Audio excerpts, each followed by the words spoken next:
this? An answer from this world?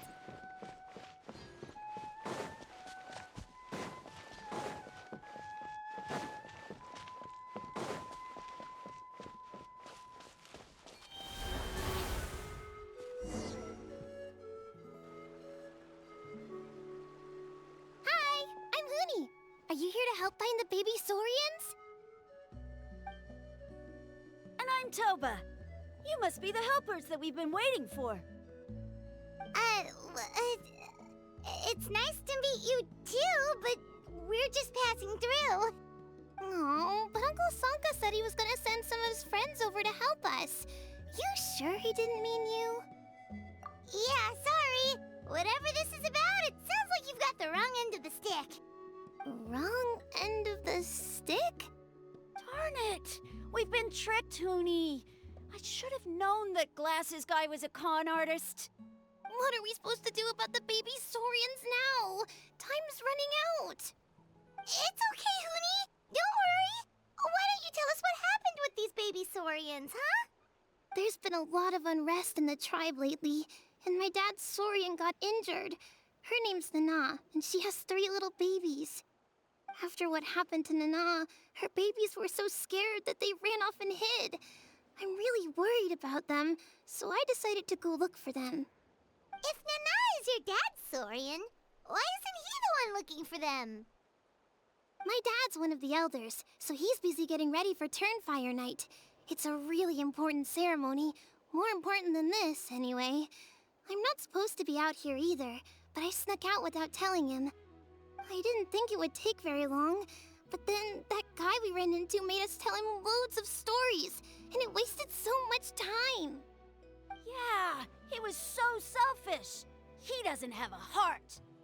It's all right. Don't let him get to you. We're here now and we'll help you because we care a lot, don't we, Traveler? They should be. I already managed to find their tracks, and it seems like they're hiding on the cliff. Really? Wow! Thank you so much, Miss Traveler and Miss Paimon. Awesome. You gotta be careful out on the cliffs, though. They're really steep. Even grown-ups have trouble climbing them.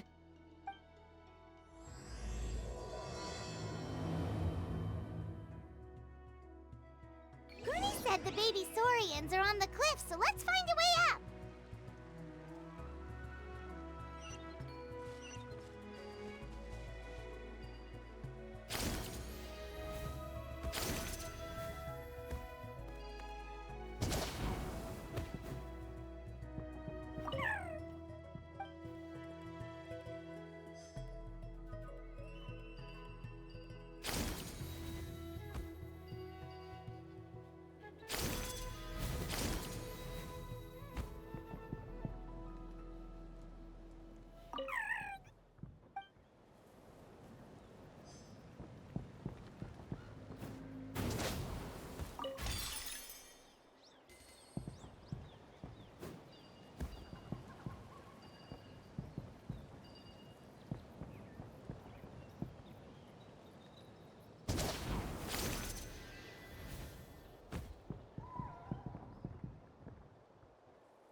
We found them!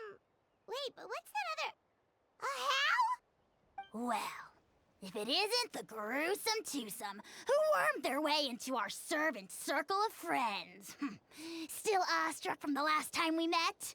Would that be why you hastily scrambled up here to pay your respects the moment you saw us? I suppose we can't blame you. Such is the spell that our majesty casts on our minions. Very well. You heathens leave us no choice. The almighty Dragon Lord, Kahula shall grant you the audience that you seek. Come, pucker up. You may now kiss our feet. Wait, aren't you like Kenichi's sidekick? What the heck are you going on about? You're somehow managing to be even more annoying than the last time we met. Silence! Who are you calling sidekick? We are the Dragon Supreme, sovereign ruler of the Nation of Flame. We shall have you know that last time, were it not for Kenichi's earnest pleading on your behalf, you would have received not a single word of mercy. Oh, come on. You talk big, but Kenichi clearly has you under lock and key. That's great, Sovereign, to you. You dare invite the wrath of the almighty Dragon Lord, Kahula. You will burn in Turnfire for 1,000 years for your blasphemy. If you must know, our humble servant begged us to investigate an abyss incident near Hoytsidlan, and we chose to grant his request. Abyss incident? See this little lizard? Its mother, a medium-sized lizard, came under the influence of abyssal power. In her confusion, she attacked my servant's tribe, then assailed her own offspring. Yikes. So how is she doing now? She was but a lowly bug fighting against the power of the abyss. Naturally, she has departed for the Night Kingdom. Such a fragile creature. Apparently, she ended her struggle by leaping from a cliff. Leaping from a cliff?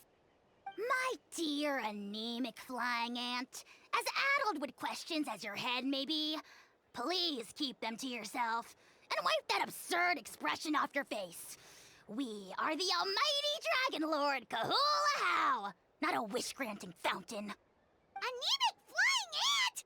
You! Just you wait. Two can play at the ugly nickname game. We sense a faint abyssal energy. An evil sorcerer must be lurking nearby, but they are well hidden. If you encounter any suspicious outlanders, be sure to give them a robust interrogation. Suspicious outlanders? Wait, are you mocking us? Ha! How dare you cast aspersions on your ruler, heathen! You're just lucky that our servant has such vile taste in friends. Otherwise, we would beat you black and blue, and then purple, then black again! If you're not here to kiss my feet, then get out of my sight. Do not impede the work of the almighty Dragon Lord, Kahula. The potty mouth on that guy! Paimon is furious! Still, good to know about the abyss threat, huh? Wasn't expecting that. Let's not get sidetracked.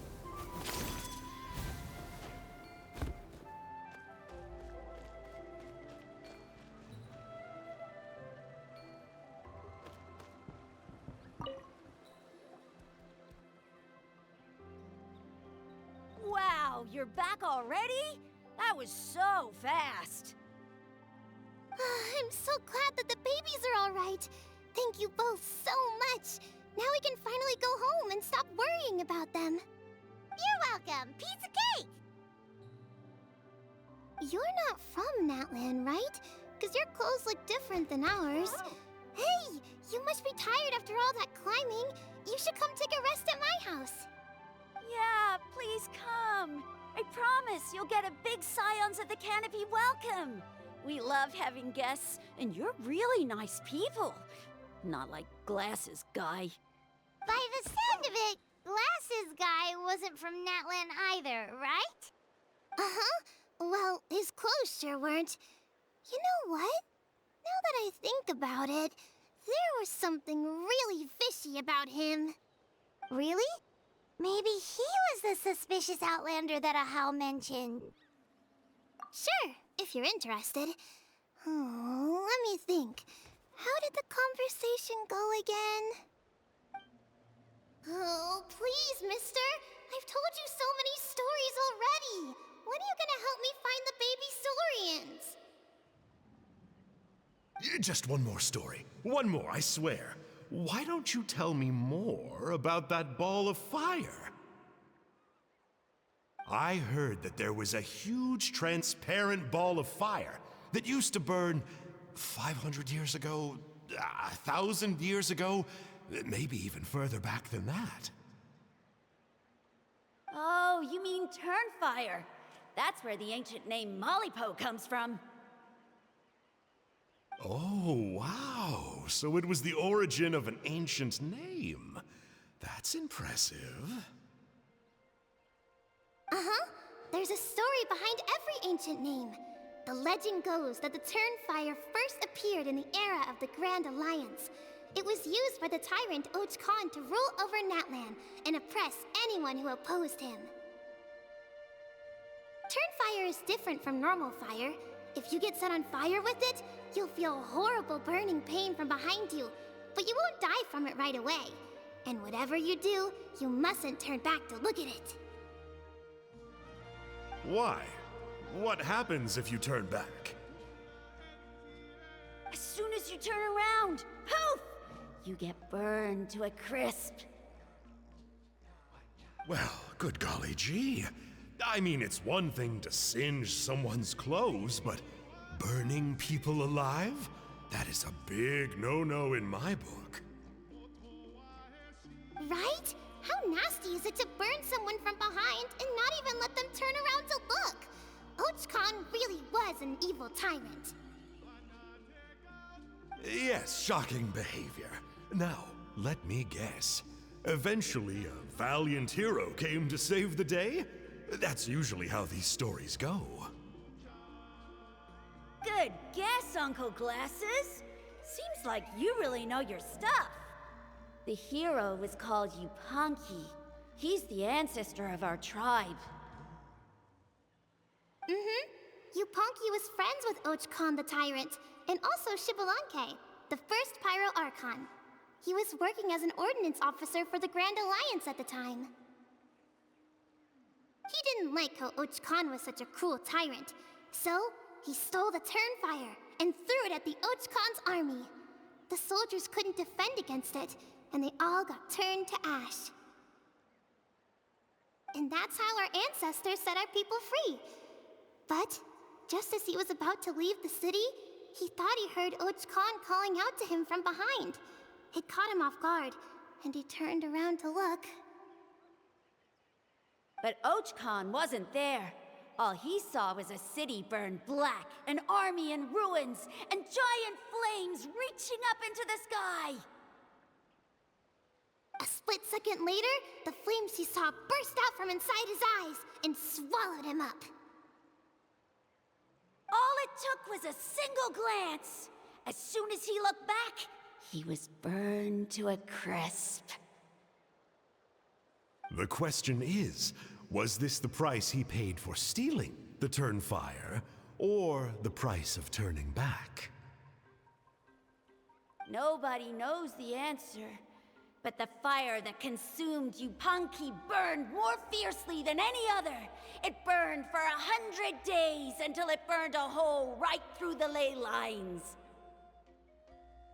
And then, the flame dropped into the deathly dark Night Kingdom, where it still burns to this day. The grown-ups say that it lights up the path that leads to the next life. But for the dead to be reborn, they have to accept the flames and be purified by the fire first. It's like a final look back at your life, where you have to answer for everything you did. Anyway, that's the story of YUPANQUIS' Turnfire. Ah, a fine parable indeed. So, is it true? Is it really possible to find this fire in the Night Kingdom? I don't know. I think it's just a story.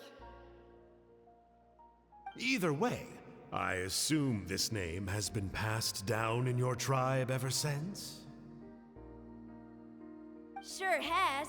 It went to Burkina, the hero that we celebrate on Turnfire Night.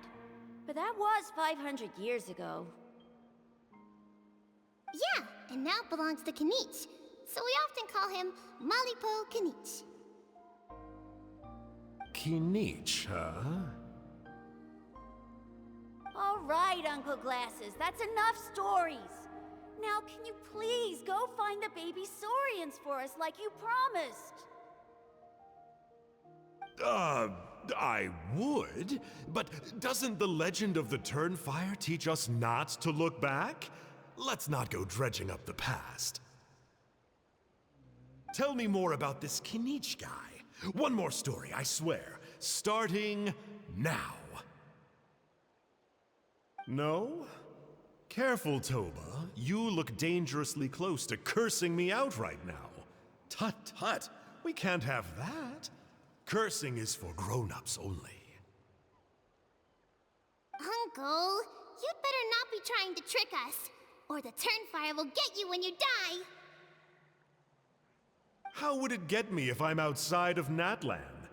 Uncle Glasses isn't from here, you know. Unlike you. Huh? Wait. Is that?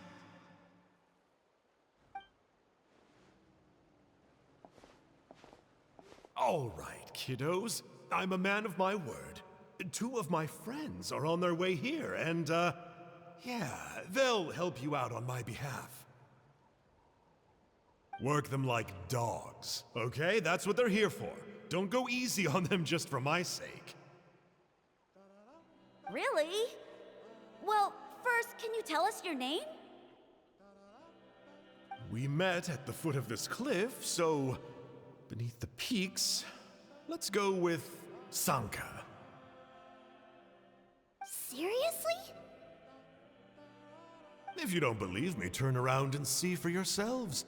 They're right behind you. Huh? Where? Oh, wait! Uncle Sanka, where did you go? Yeah, definitely a fishy character.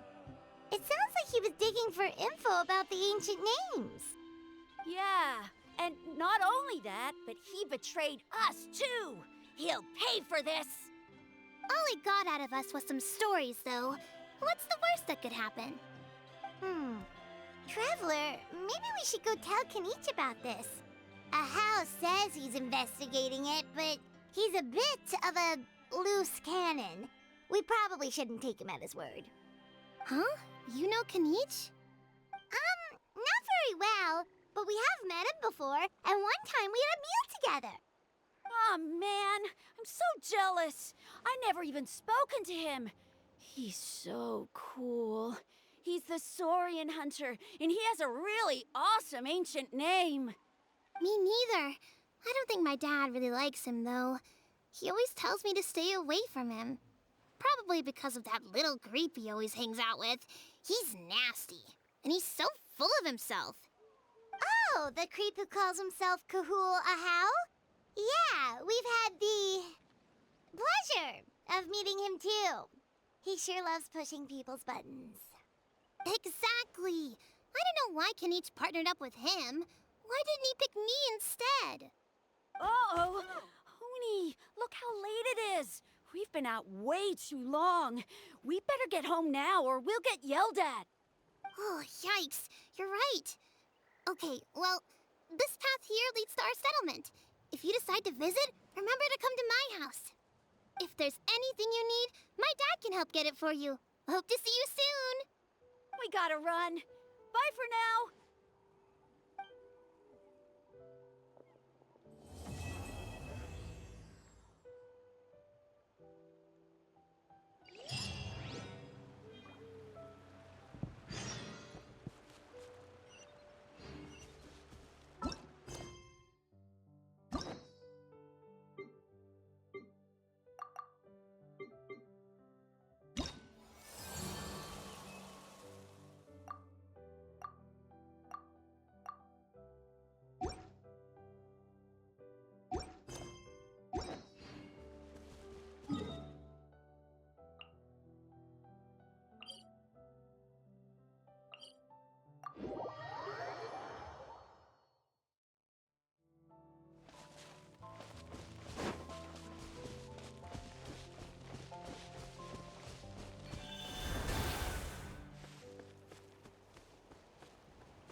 Huni, what were you thinking, going out by yourself?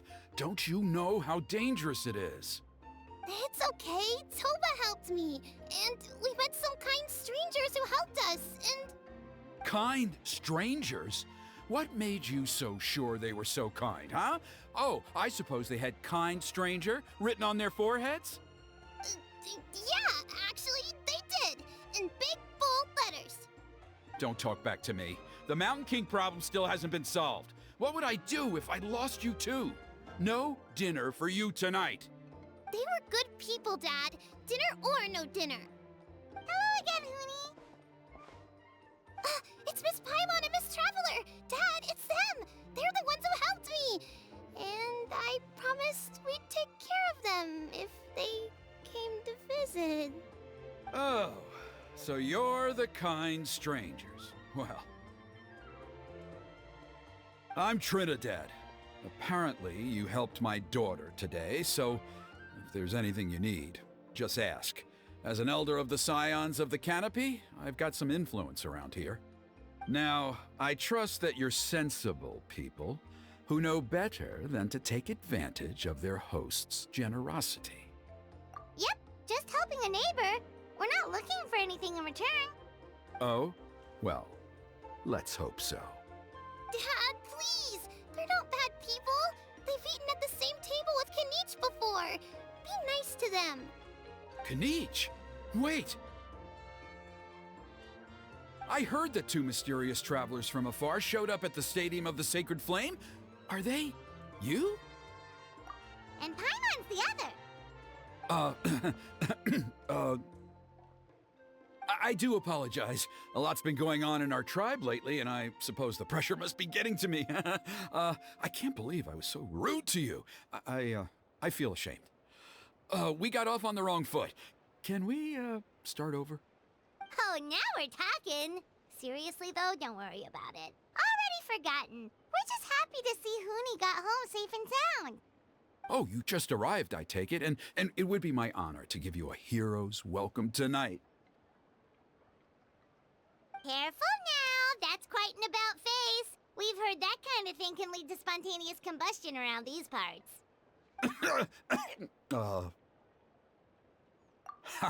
My dear traveler, you are very perceptive indeed. Go inside now, Huni. Dad's got some important business to discuss. Okay, look after Miss Traveler and Miss Paimon. They're very special guests. Well, we'll hear you out, but we can't make any promises that we'll be able to help. Well, this is a matter of utmost importance. Please, allow me to explain. For many years, our tribe has celebrated the TURNFIRE Night. It is a traditional ceremony among the Scions of the Canopy in which we remember our ancestor, Burkina, and his companion, Kangamato, the Mountain King. Burkina was a hero who bore the ancient name Malipo, and Kangamato was a powerful Yumkasor warrior. Together, they fought against the Abyss. They were victorious, but it came at a great cost. Burkina paid with his life. The Mountain King survived, but was contaminated by the Abyss, and he remains in hibernation to this day. Normally, Yumkasors never live longer than a century. It is possible that the Abyssal Power is responsible for his unnaturally long lifespan.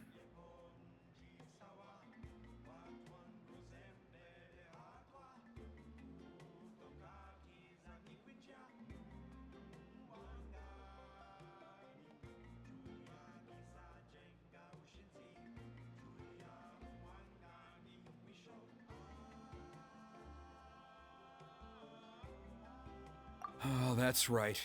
The Mountain King is a living symbol of our glory, but even this glory comes at a price. The abyssal power inside him is highly sensitive, and when it is disturbed, he awakens and flies into a blind rage, attacking anything that moves. So, besides the ceremony, another important part of Turnfire Night each year is cleansing the abyssal power inside the Mountain King so that he will remain sound asleep. However, Abyss-related incidents have been on the rise in that land lately, as I'm sure you're both aware. As a result, it has become increasingly difficult to keep the Mountain King in hibernation. Only 5 months have passed since the last Turnfire night, and he's already showing signs of instability. Has he woken up again? He has. We managed to contain the situation by performing a makeshift ceremony right away, but it was a close call. He could reawaken at any moment. Also, he attacked and wounded my companion, Nana, during the ceremony. She became contaminated by the Abyss as a result, and... We heard. Such a tragedy. We're really sorry for your loss. Yes, and Nana wasn't the first. Anyway, right now we're preparing for an exceptional Turnfire Night ceremony, and we need to find a suitable flame bearer. From what I've heard about your adventures, I believe you would be perfect for the role.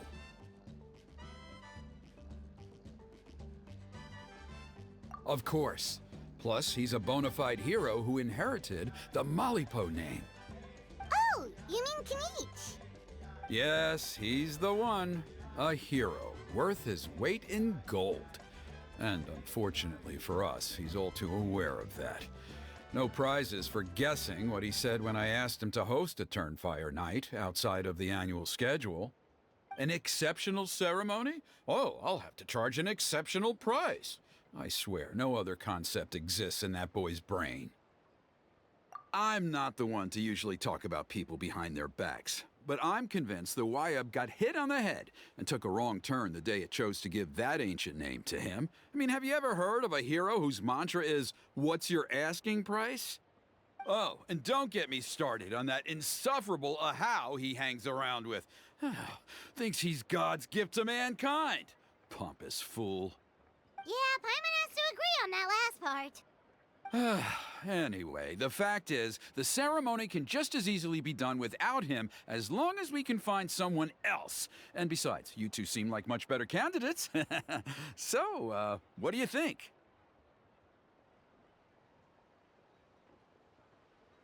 Wonderful! I can't thank you enough. Huni was right about you. You have kindness in your hearts. Come with me to the other side of the mountain. I'll bring you up to speed on each step of the ceremony. As experienced warriors, I'm sure you'll pick it up in no time.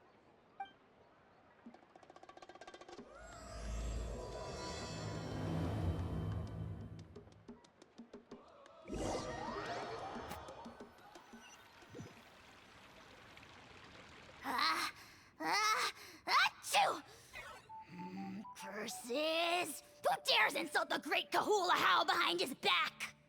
Oh, great Kahul-Ahau, bless you. Shut your filthy mouth, worm of the abyss! Your putrid words defile the air we breathe. You make the almighty Dragon Lord, Kahul-Ahau, sick to the stomach! Speaking as a member of the Abyss Order, that's music to my ears. Exactly the kind of reaction we're going for. But on a personal level, I gotta say, it's pretty hurtful. Ugh, never have we heard such brazen blustering from someone who is inches from death! Up yours, Four Eyes! We spit in your face! Okay, well, that I am at a loss to explain. How do I manage to stay so chirpy and cheerful? I can only guess it's some kind of powerful magic. But I digress. Mr. Kinich, I admit it, you, sir, are a legendary hunter. Still, the only reason you caught me is that I was reluctant to run away.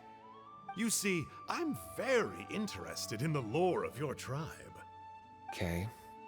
Is that it? Kay? Aren't you intrigued to know what it is about you guys that prompted a visit from the Abyss? It's the extreme sports!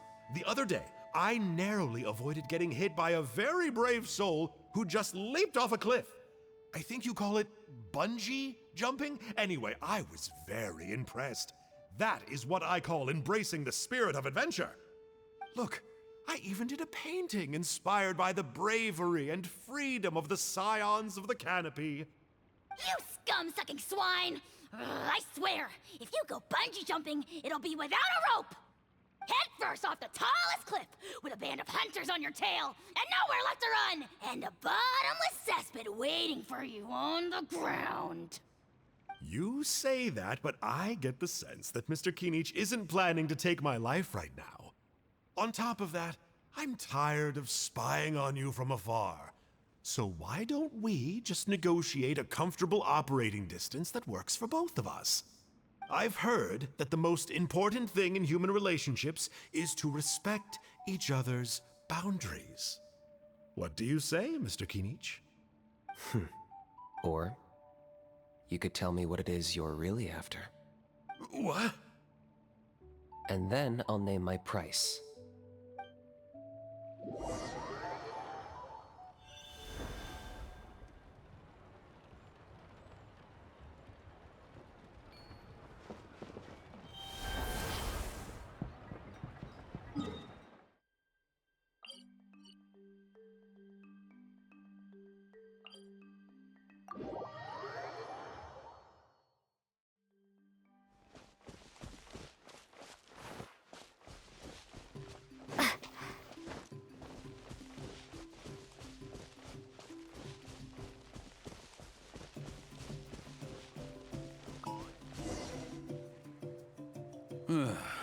The Abyss contamination is back. No surprises there. No doubt that explains the Mountain King's recent activity. See those torches over there? Those are the Sacred Flame offshoots that we requested from the Stadium of the Sacred Flame. They contain the power of the Pyro Archon. Are you saying that the Sacred Flame and the Turnfire are the same thing? Well, for ceremonial purposes, at least. Sending someone to the Night Kingdom to retrieve the legendary Turnfire isn't exactly an option. More to the point, though, the Sacred Flame is able to burn away abyssal filth, so that's why we use it in the ceremony. Gotcha! So basically, we just need to clean up the filth with the Sacred Flame. Well, that's one part of it, yes, but the complete ceremony is a bit more complicated than that. First, the flame bearer must collect a kindling of the sacred flame from the starting point, then use a grappling hook to fly up into the sky and light each of the sacred flame pillars.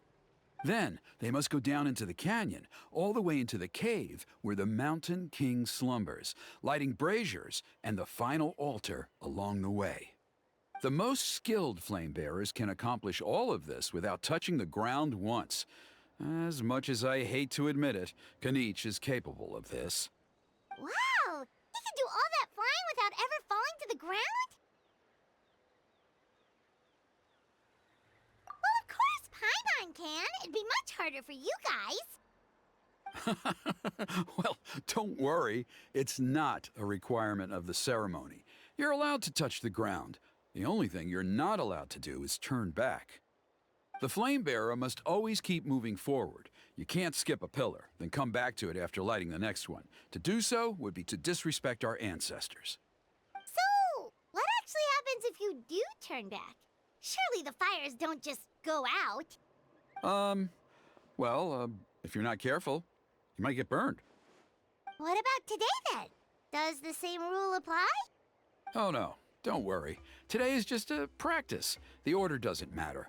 You just need to take the sacred flame, cleanse the filth, then go light all the braziers. Are you ready?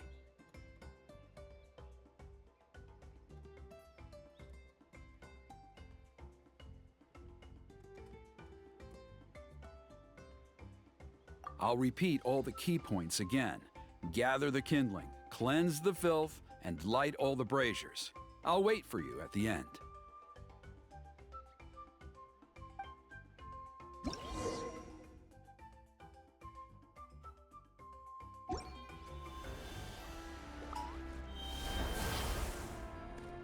Alright, let's use this kindling to complete our mission. There's abyssal filth over there. Let's burn it away with the sacred flame.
should be all the braziers. Let's regroup with Trinidad.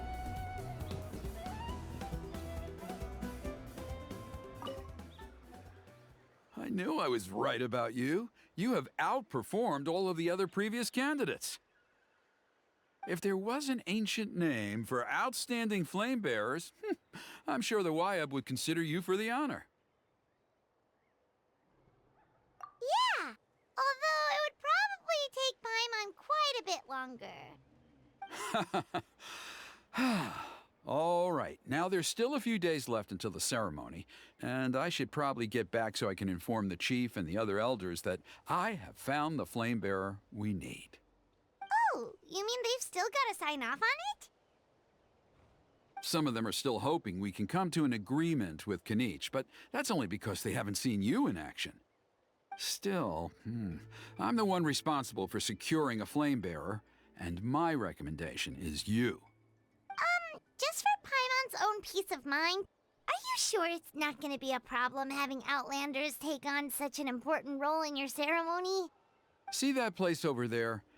There was a time, long before the age of Burkina and the Mountain King, when we, Scions of the Canopy, called that our home. After a period of upheaval, our ancestors were forced to move away. Now, it has become a place where our youths go to develop courage and kindle a spirit of adventure. If we fail to keep the threat posed by the Mountain King at bay, it might not be long before we have to move again and find a new home. So, to answer your question, I think everyone will agree that you are the right choice. Fair enough. Desperate times call for desperate measures. I'll need you to drop by my place at some point before the ceremony, if that's all right. There are still a few final details that we need to discuss.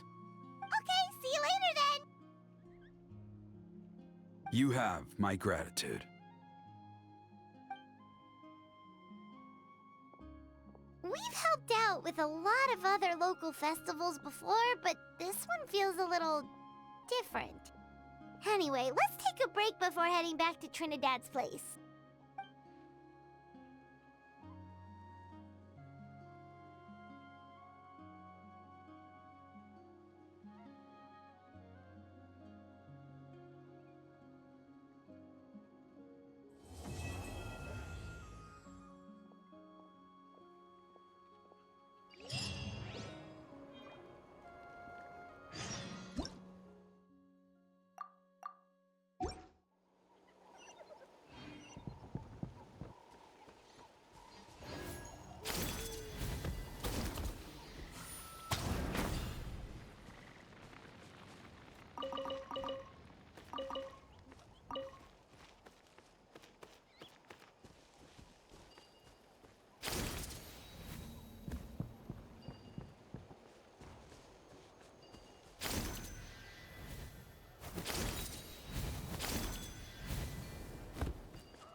Traveler? Paimon? Kanich! Fancy meeting you here. We've actually been looking for you. I'll get straight to the point. I hear you accepted a proposal from Elder Trinidad. Oh, the, Turnfire Knight, you mean. You were still his first choice. It's just... Oh, jeez. It's not what it looks like, promise. Chill, it's cool. I only mention it because there's something you should know. And I suspect Elder Trinidad hasn't been completely forthcoming with you. His true intention is to resolve the Mountain King problem once and for all. Once and for all? You mean this'll be the last Turnfire night ever? That's right. He wants to use you to send the Mountain King to the Night Kingdom. To the Night Kingdom? You mean... To his death. Whoa, are you serious right now? You shouldn't go blurting out accusations like that. It could get you in trouble. Too blunt? Okay. I'll phrase it more gently. There is potentially a possibility that Elder Trinidad may be hoping that during the course of the ceremony, you kill the Mountain King dead. But that's ridiculous. He told us the Mountain King is a living symbol of your tribe's glory. And that glory comes at a price. Oh, that's right. The Mountain King is a living symbol of our glory, but even this glory comes at a price. Ah, yes, and Nana wasn't the first.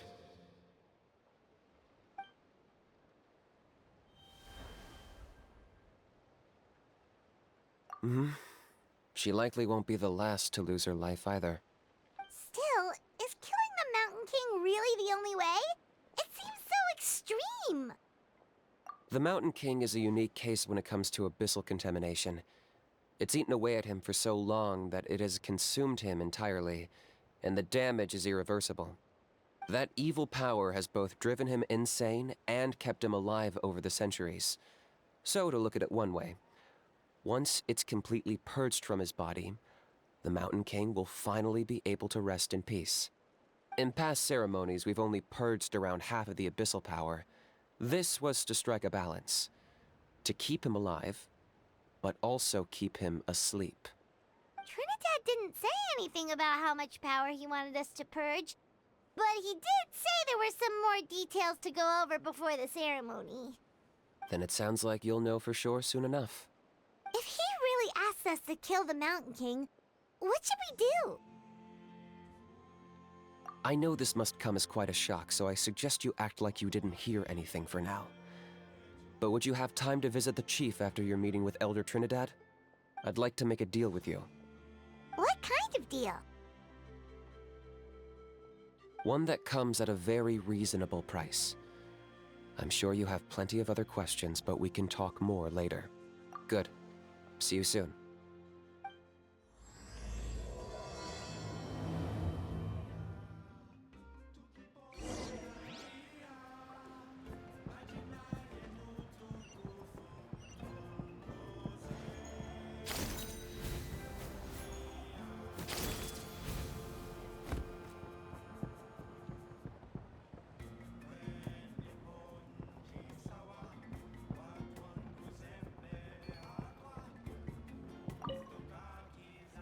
Ah, mighty Outlanders, you have returned. Did you have a good rest? It was, pretty good, yeah. Glad to hear it. Things are progressing very smoothly on my end. Many of the elders have heard of your heroic deeds, including the chief. They all speak very favorably of you. There are still those who insist that the ceremony should be performed by the bearer of the Malipo name. But they're just stuck in the past. We need to move with the times. Plus, Kanish doesn't want to do it anyway. Exactly. So, now, it's time for us to discuss the finer details of the ceremony. We covered the fire lighting part of the proceedings yesterday. The next part is the purification of the Mountain King. It's quite simple. You just need to use the sacred flame. We've done it plenty of times before, and it's always very routine. I'm sure you won't have any problems. One point I'd like to stress, though, is that you need to burn away as much of the abyssal energy as you possibly can. The more we dispel, the longer the Mountain King will remain asleep. Asleep, huh? Precisely. In previous years, the Flamebearer has often been unable to dispel a sufficient amount of abyssal energy. That's the only reason why we have to perform the ceremony on a regular basis. But I understand that you have a lot of experience fighting against the Abyss, and you seemed to wield the sacred flame quite effortlessly yesterday. With your help, I'm optimistic this time we can dispel all the remaining abyssal energy from the Mountain King's body, freeing us from this ever-looming threat for many years to come. Traveler? So this doesn't faze you at all, huh? You clearly have a lot of confidence in yourself. If that's all you really need to know, the ceremony's in 3 days. I'll come and fetch you when we're ready. In the meantime, feel free to take a look around our settlement. It would mean a lot to the elders if you got to know some of our people. And if you wouldn't mind helping them out with a few errands here and there, that would be even better. So now we have extra errands to run? Maybe we should add a little extra to the price. Just a humble suggestion, that's all. It will help you gain the respect of our people, and as a mighty hero, I truly believe that's what you deserve. I'll be sticking around for the next few days, so if you have any questions, you know where to find me. Seems like Kanich was right. We should go meet up with him right away. Emotional support is important. Huh, you're here. Kanich, Elder Trinidad said that... I can tell. It's written on your faces. Is that the Traveler in Paimon? Forgive me for not being there to welcome you on your arrival. That should have been my duty as chief. Hello, Chief Waina. I only heard the news from Trinidad yesterday, so I asked Kanich to invite you over for a quick chat. I believe Kanich has already filled you in, so I'll get straight to the point. Firstly, I fully endorse your appointment as flame bearers for the upcoming Turnfire night. However, I would like to request that you take steps to ensure the Mountain King's safety. Every child of our tribe grows up hearing the tales of our heroes, from YUPANAQUIS the Firebringer to Burkina and the Mountain King who fought against the Abyss. This is our history and our heritage, the source of our pride and the center of our faith. To kill the Mountain King would be to destroy our spirit. I would never be able to face our ancestors in the Night Kingdom. Nana's death was a great tragedy, and I do not blame Trinidad for the actions he has taken. Nevertheless, I cannot allow any harm to come to the Mountain King. The very roots of our identity are at stake. My honored guests, please give this matter your serious consideration. Perhaps there is, but despite all our attempts to contain the situation over the years, we've not found it. Right now, I should like to hear where you stand on this matter. I understand. There are still 3 days left before the ceremony. I hope they will bring you clarity. So, Kanich, earlier you were saying that... Let's walk and talk. I'll show you around the tribe. That works too. Paimon needs to get some air after this.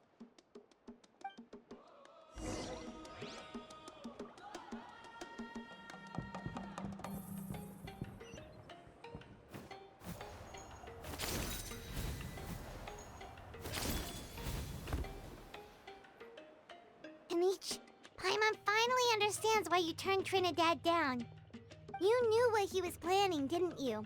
That's why you didn't want to be the flame bearer this time, because it's a double-edged sword. The whole Mora thing was just a sneaky excuse. Double-edged sword is right. But my response wasn't merely an excuse. To solve this exceptional problem, an exceptional price must be paid. I'm working on it. Really? Well, come on then, let's hear it. In a moment. Didn't you have a question you were about to ask me? Oh, yeah. What was it again? Oh, right. We need to talk about How. He's completely unhinged. I agree that he has a problem. He needs disciplining, so I hired him a teacher. You got him a teacher? Oh, Paimon would love to see him get scolded for bad behavior. Anyway, moving on. When we ran into a How, he said you two were investigating some Abyss thing together. Is that related to the whole Mountain King situation? Yes, that's the angle I've been working on. I'm a Saurian hunter, but I occasionally hunt the Abyss too. One time I was pursuing some purple demonic dogs when I accidentally entered a hidden space. I did some research after the fact. Apparently they're known as beastly rifts, and there are many of them of all different sizes. That's where those purple dogs were coming from.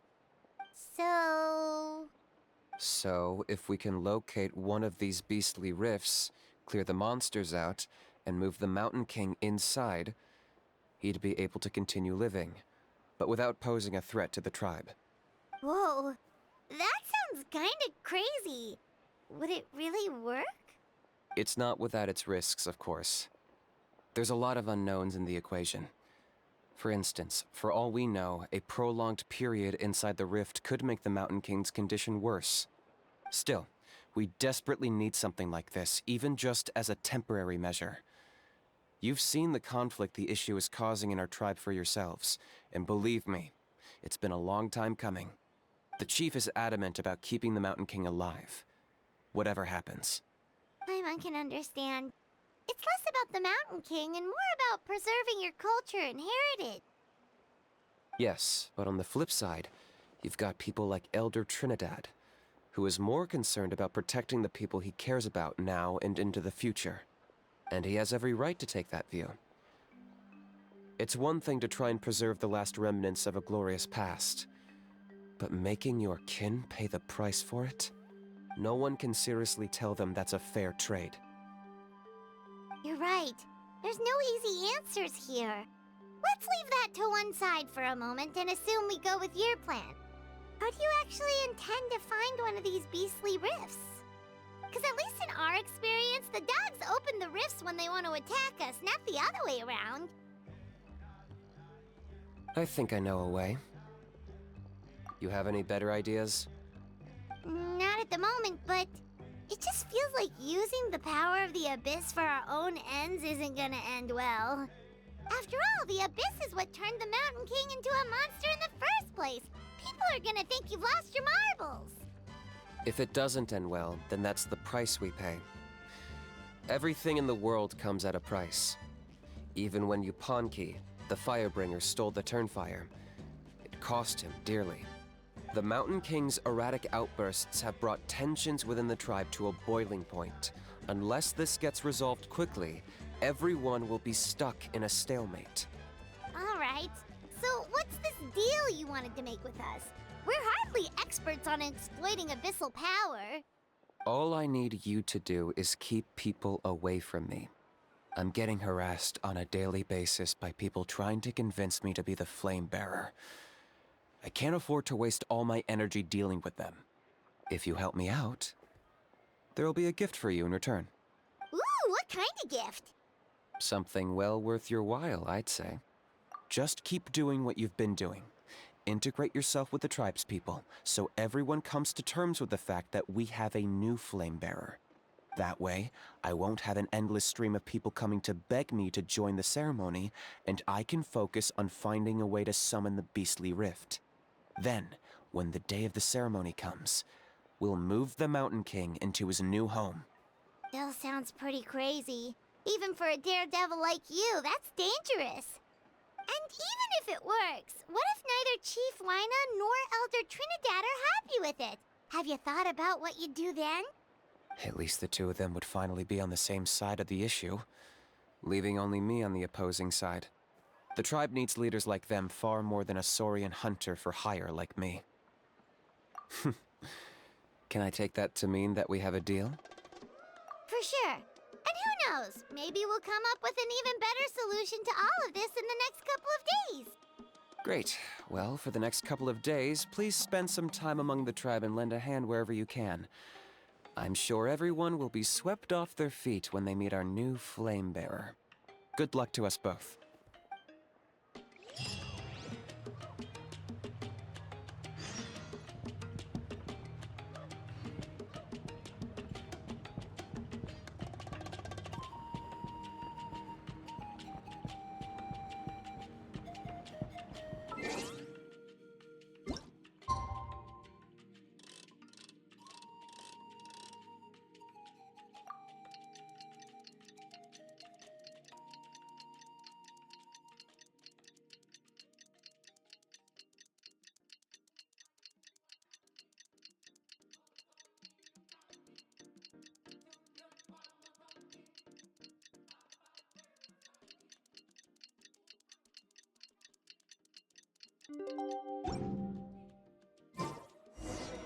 Okay, task for the day. Meet the tribe's people and take some heat off of Kenichi's back. These clothes are the comfiest, after all.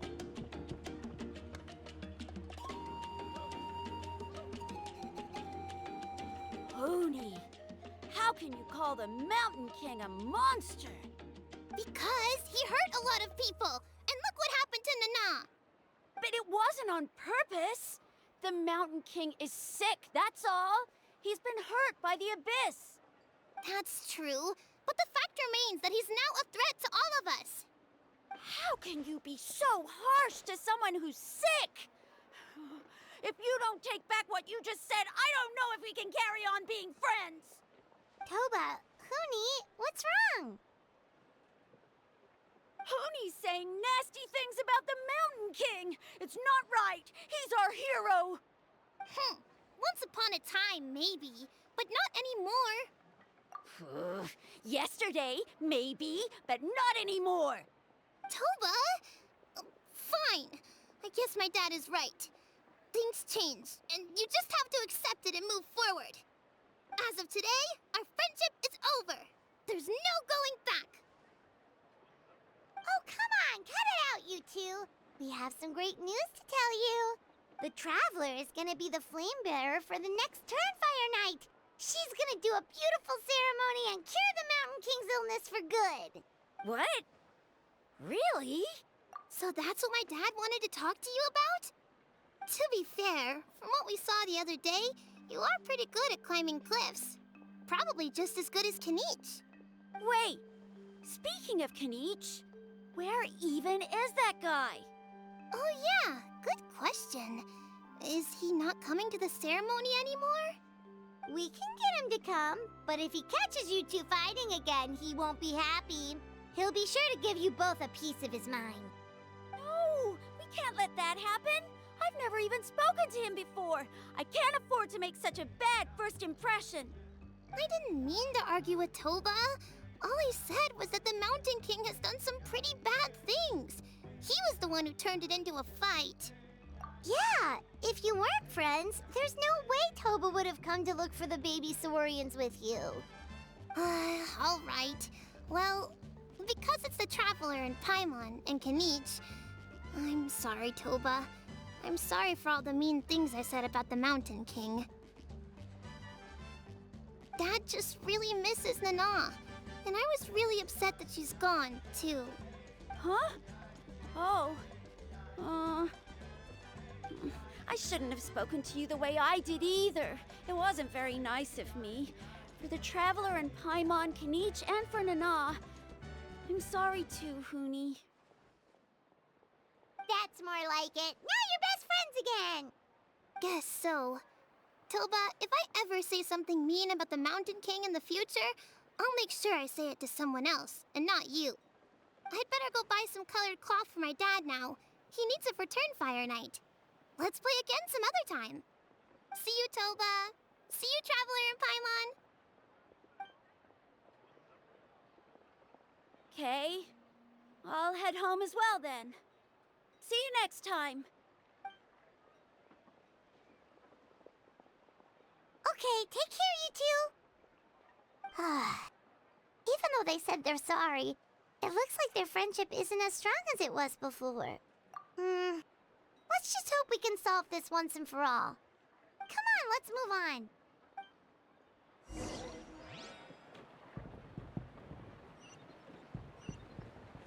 Huh? What's going on over there? Let's take a look.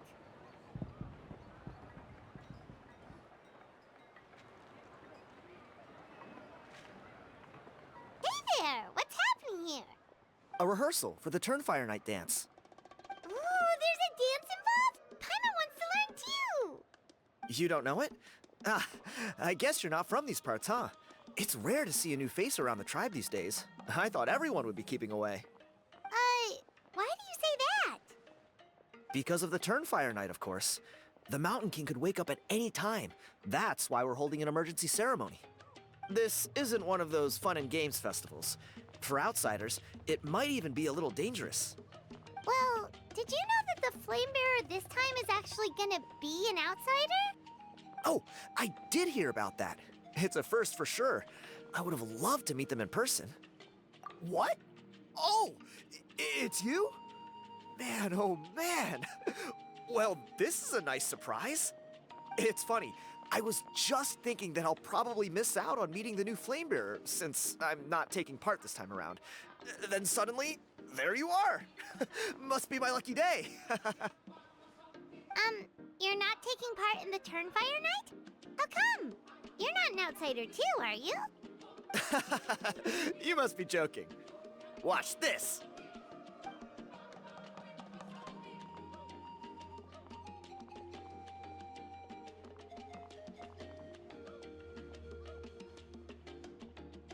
Not bad, right? Yeah, I'm considered one of the better-looking guys who dances beneath the pillars of the sacred flame. Been doing it a few years. Always gets the ladies out to watch. Oh, very impressive. So why'd you quit?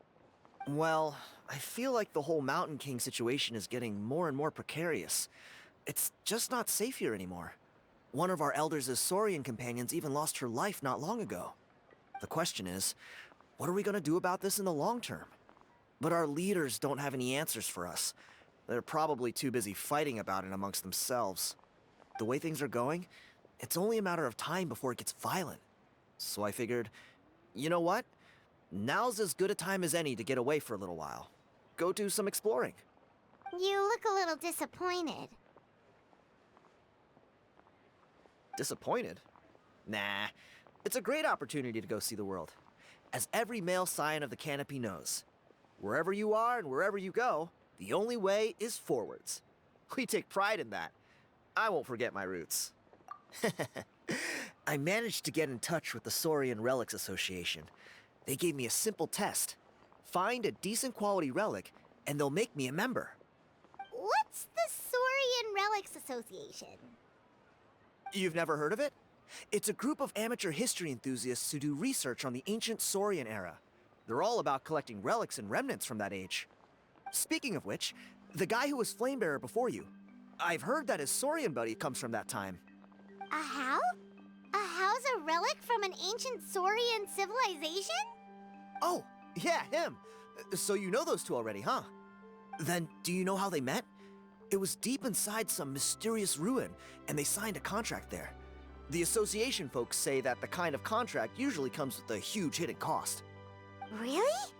That sounds ominous. Who knows? But if it's true, Kanich can probably handle it. He knows what he's doing with weighing up contracts and costs and stuff. I doubt he'd make a contract that doesn't benefit him. Strangely enough, I actually happened upon a strange mural a while back, and it looked to me like it was depicting a Saurian and a human involved in some kind of Saurian-era contract ritual. Oh, does that count as a relic then? You bet it does. I was all ready to go take a picture of it and use it as my entry ticket to the association. But after all the abyssal activity recently, I heard that area's been overrun by monsters.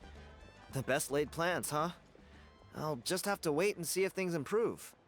Or... you look like you know your way around a fight. I don't suppose there's any chance you'd be able to help? If all you need to get is a picture, that should be pretty achievable, right? The Traveler deals with monsters all the time. It's a piece of cake. Wait, you're seriously gonna help me out? Come on, it's no big deal. Compared to some of the things we've been roped into before, this is nothing. Pyro Archon above, you two have hearts of gold, you know that? You're the kind of people who could dive into the Turnfire deep in the bowels of the Night Kingdom, and it wouldn't burn a single hair off your head. Of course it is. All right, come with me. I'll show you the way.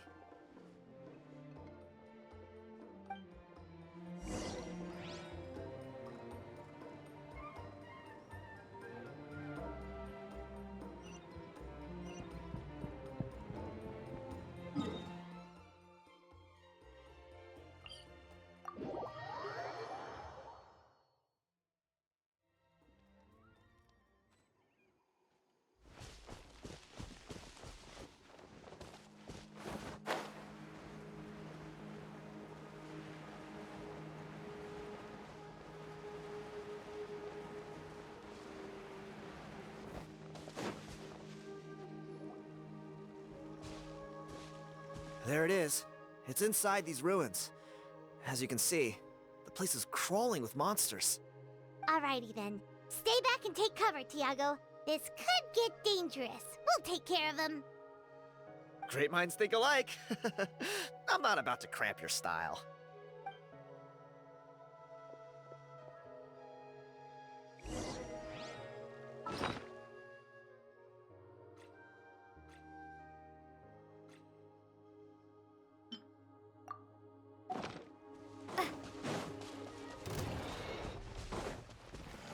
Boba, get them! You're in for a little shock.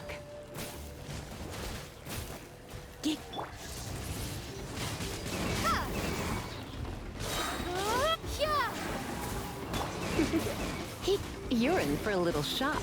Come a little closer. You're in for a little shock. At the frying pan! Ha! Ha! Yeah! Come a little closer. You're in for a little shock. You're in for... Let's dance. Boba, get them! You're in for a little shock. You're toast! Come a little closer. Yeah! Yeah!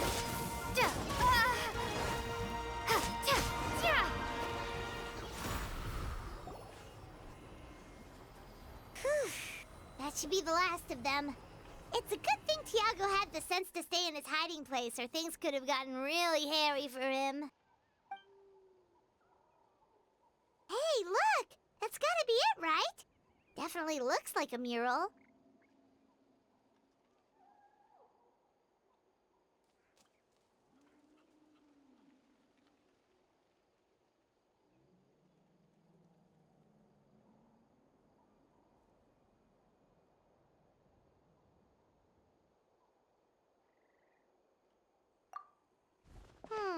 True. Now that you mention it, most ancient murals take up a whole huge wall. This looks more like someone with a paintbrush got bored and started doodling.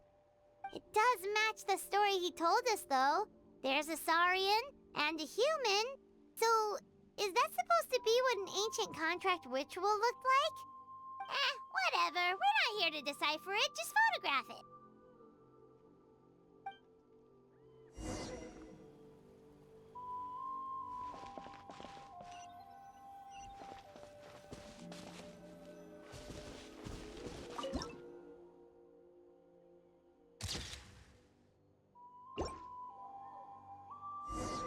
That's a wrap! Let's take it back to Tiago!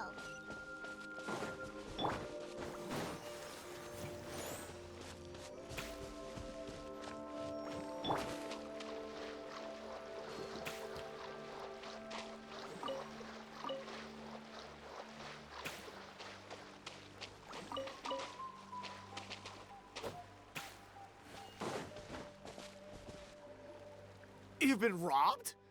Oh, Ponche. And I thought my luck was bad.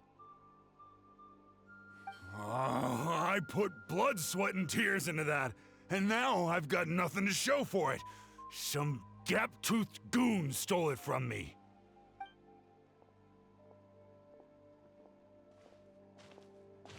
Tiago, is this the picture you were looking for? Let me take a look. Yep, that's the one. Pyro Archon above, you two are superhumans. Hey, Ponche, come and say hi to these guys. They're gonna be the new flame bearers, and they're tough as nails. Wait, are you the Traveler and Paimon? Huh? You already know each other? I don't think so. My nephew Toba's been telling everyone about you. He says you're crazy strong, super friendly, that you helped him out, and that you're gonna be our flame bearers this Turnfire night. Oh, so you're Toba's uncle. Great to meet you, sir. Sounds like we managed to make a bit of a name for ourselves. Toba's not wrong, my friend. These two are honestly some of the nicest, most genuine people I've ever met. Everyone speaks incredibly highly of them. Seriously. If you're comfortable telling them about what happened, I guarantee you they'll sort it out in no time. Really? All I want is to get the fruits of my labor back. Allow me to explain. Ponche is a well-known scholar within our tribe, author of the widely acclaimed book, YUPANQUIS TURNFIRE. Unfortunately, the book was stolen by a treasure hoarder a few hours ago. I spent years of my life researching that book. I visited every last ruin, interviewed every descendant of every hero in our history. On the word Malipo alone, I covered at least 5 different interpretations of the meaning based on accounts from different villages. It was an unparalleled masterpiece. And now it's all gone. That little goon ambushed me during my morning walk. He snatched all of my belongings, including my entire manuscript. That book was everything to him. It's like they robbed him of his soul when they took it. Look at him. Lost and listless. He's a shell of the man he was. Dear honored guests of our clan, I am but a helpless old student. If only for Toba and Tiago's sake, please help me, I beg of you.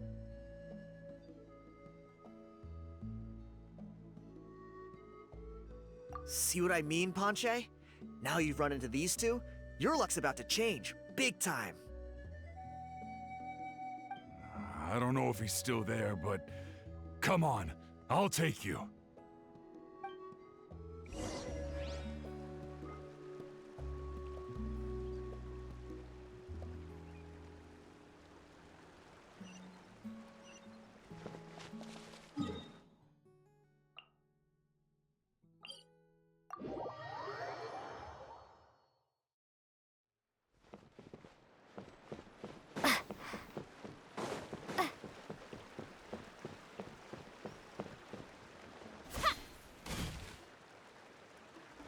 Hey!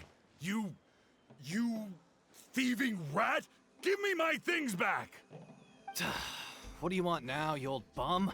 God, you're a waste of space. Prepare to get shoved butt first into a tree hollow. Oh, what's this? Brought a little bodyguard with you, huh? All right, let's see what you've got. What's this? Eat dirt, suckers!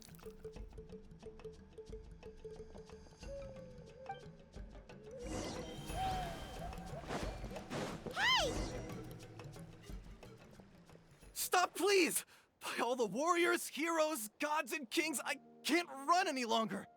Please, I don't have your stuff anymore. Have mercy. Oh, yeah? Well, where is it then? I threw it away. You threw it away? The old bum's bag didn't have a single mora in it. Just a tatty old book, worn out pens, and some old rags.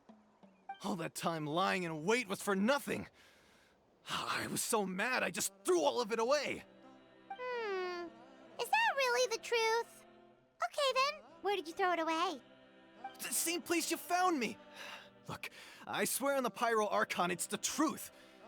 May all my worldly possessions be turned to ash by Turnfire if I'm lying. Okay, that's a pretty strong oath. What do we do now? It sounds like he's telling the truth. Right.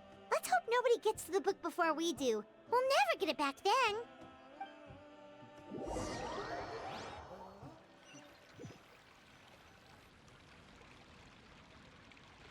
Although the Turnfire is a heroic symbol in Hoytzatlan, it always comes with the more ominous implication of eventual tragedy. This holds true for all bearers of this ancient name in recorded history. Each one of them died of non-natural causes, as if the specter of the Turnfire was always lurking in the background. This appears to suggest the existence of some higher power that is always watching the name-bearer, examining their actions, and eventually demanding payment in return. None can escape this payment, unless, perhaps, they could honestly swear by Turnfire to never make a single mistake in their entire life. YUPANQUIS Turnfire. What an incredible work on ancient name philology. I can't believe it was just lying there for me to take. Let me see, the author is Ponche. Nice. A gentleman and a scholar. Silence, book muncher. The great Kahula will suffer your droning voice no longer. Do you truly find no joy at all in perusing such rich historical records? Joy? What joy is there in this pointless drivel? Well, it makes a pretty shocking prediction. Every bearer of the ancient name Malipo eventually meets a grisly end. Maybe that's the price you pay for the name that means price? What? You're saying Kenichi will die a violent death? So I'll finally get to take over his body?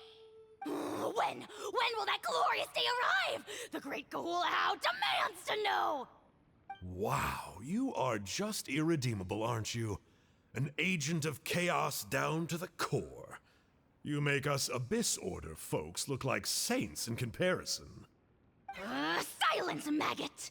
To presume that anyone compares your kind with the great Kahula is sheer vanity. And if that day ever comes, oh, your doom will soon follow. You don't need to lecture me about Doomsday. Here's what I know, based on countless historical texts. All civilizations will be reduced to rubble by the passage of time. From ancient kingdoms, to heavenly thrones, to worlds beyond, there are no exceptions.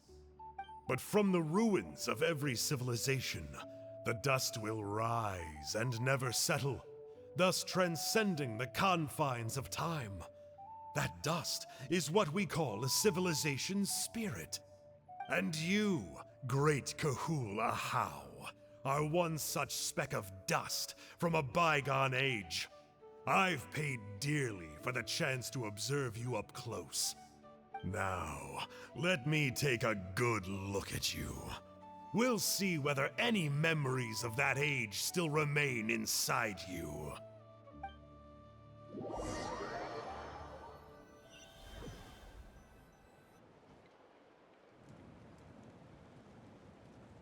We're so sorry, Mr. Ponche, but we couldn't find your manuscript anywhere. Does that mean all of my hard work was for nothing? You gotta stay positive, Ponche. You might have lost the book, but the brains behind it are still intact. Surely you remember the main points at least? The whole reason I worked so hard to get it finished before the Turnfire night is because I hoped that maybe it might help us find a way through these trying times. But now, well, not exactly. But I thought my research might at least be a starting point. Oh, really? So what did you find out in your research? I think the key to all of this lies in the power of Malipo. Ponche, you know as well as anyone that ancient names don't hold any real power. Symbolic power doesn't count. You're right, but Malipo may be a special case. Given that it first arose in the era of the first Pyro Archon, it might contain remnants of Xbalanque's power. Yeah, I remember that story. My grandpa told it to me when I was a little kid. Maybe you're the special case. Most kids stop believing in that stuff by your age. I'm not talking about childhood superstitions here. There is evidence. Like what? Like the fact that the Mountain King is still alive. Everyone attributes that to the power of the Abyss. But there's more to it than that. The key factor is that Burkina summoned the power of Malipo at the cost of his own life. If you don't believe me, then answer me this. How many other creatures can you think of who lived longer, not shorter, after being contaminated by the Abyss? Traveler, different situation but similar idea. Doesn't this remind you of the hilly... So, I came to the conclusion that Malipo must refer to some mysterious ritual involving a tit-for-tat exchange. It began with the first Pyro Archon, fell with the Grand Alliance, then was buried in the Night Kingdom. And now, it awaits the call of its new bearer. Hey. Sorry to interrupt, Panche, but you seem to be getting a little overexcited. I'm sorry. I was originally planning on presenting my findings to Kinich. I'd hoped he would be attending the upcoming ceremony. Sounds to me like you dreamed up one fanciful theory to support another. Kinich, what are you doing here? I more or less finished what I was doing, so I came to have a quick catch-up. Now a good time? Kinich! I'm onto something. I haven't worked out all the details, but you have to attend the Turnfire night. So Mr. Panche here has done a lot of research on the history of the Turnfire, and thinks he might have found a way for you to solve the problem. I'll be there, Panche. Let's go.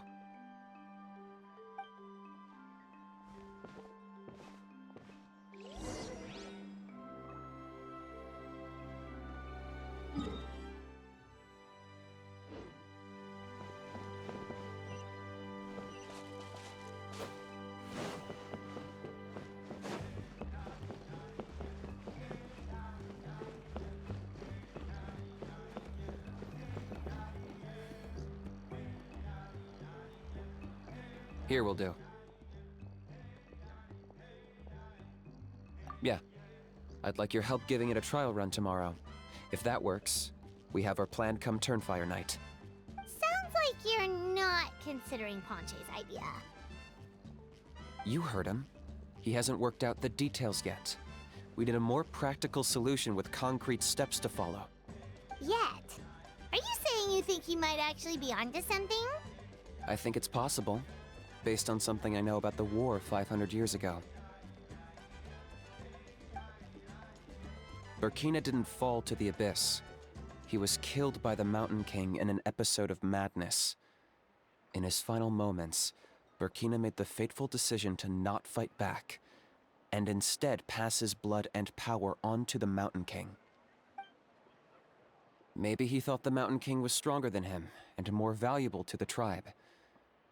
Or maybe it was just out of loyalty to his friend. Either way, I can believe the Turnfire was involved. Whether you think his sacrifice triggered it, or his fate was sealed from the moment he took the Malipo name, it makes sense to me.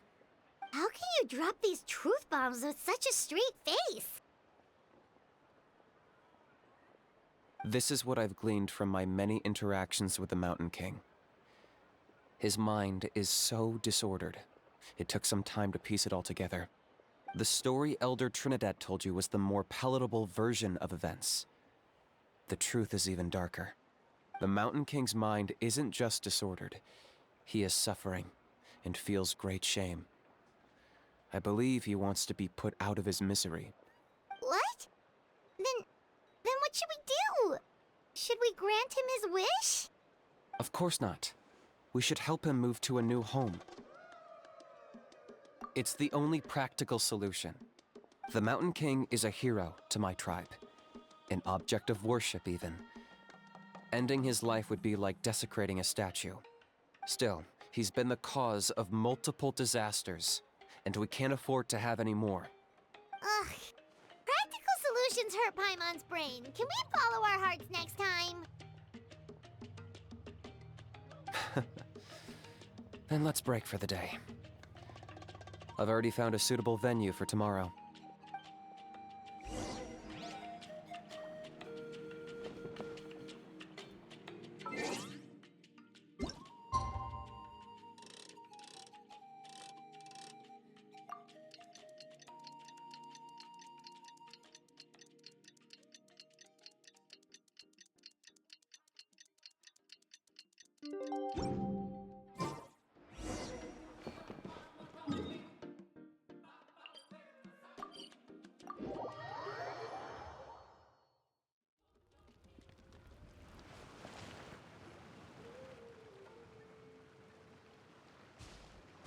You're here. Very punctual. Oh, so the gruesome twosome come crawling back. Here to make amends after the gross irreverence you displayed last time? Very well. The almighty Dragon Lord Kahula How shall grant you the audience that you seek. Now pucker up and kiss our feet. Kanich, didn't you say you found him a teacher? He's just as out of control as ever! Hey! No one gets to discipline the almighty Dragon Lord Kahula-How! No one! Maybe because I've never had a gentle-natured companion like Paimon to compare against. Is that a compliment? Yeah, I see what I'm missing out on now. And it's a lot. Kanich! Ugh! We could drown this measly flying ant in one droplet of spit! How dare you compare her to the almighty Dragon Lord Kahula-How! Oh, just wait till I possess your dead body! I will commit heinous atrocities! Tear down your legacy! Destroy your reputation! Wreak havoc on your... Ugh!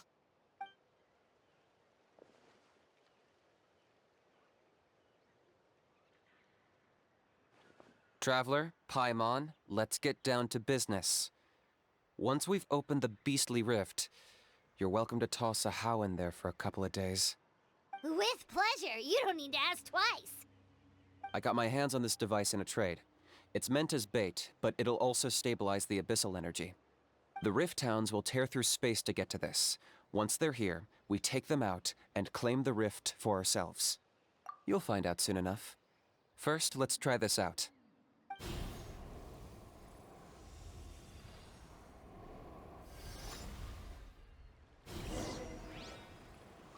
They'll tear you to pieces given half the chance, so be careful.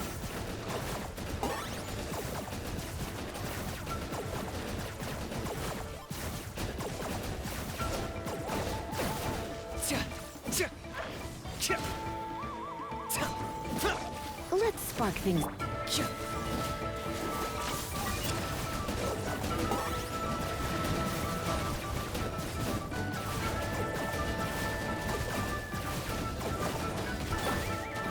Nice and spicy. Let the show be...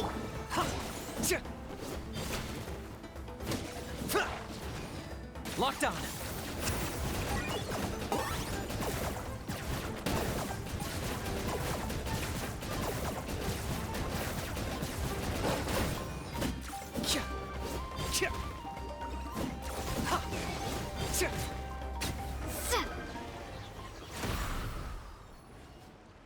Uh-oh.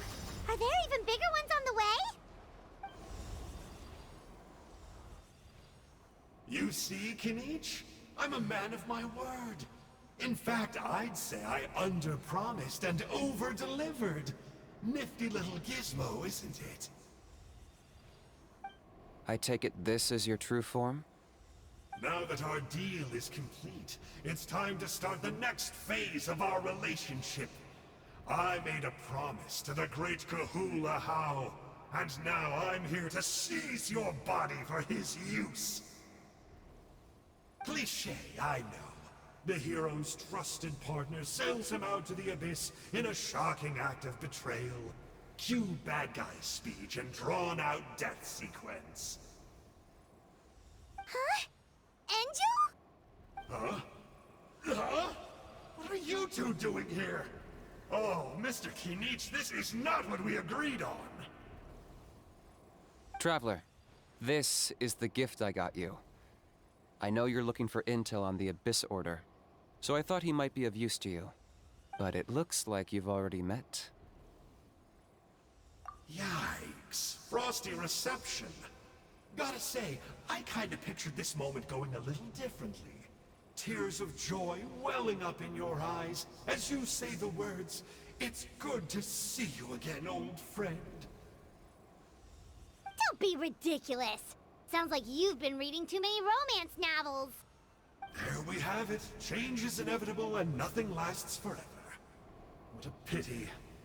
Well then, time for you to meet the new me. This time, please call me Sanka. Sanka! Aha! So you're Glasses Guy! You tricked Huni and Toba into telling you a bunch of stories!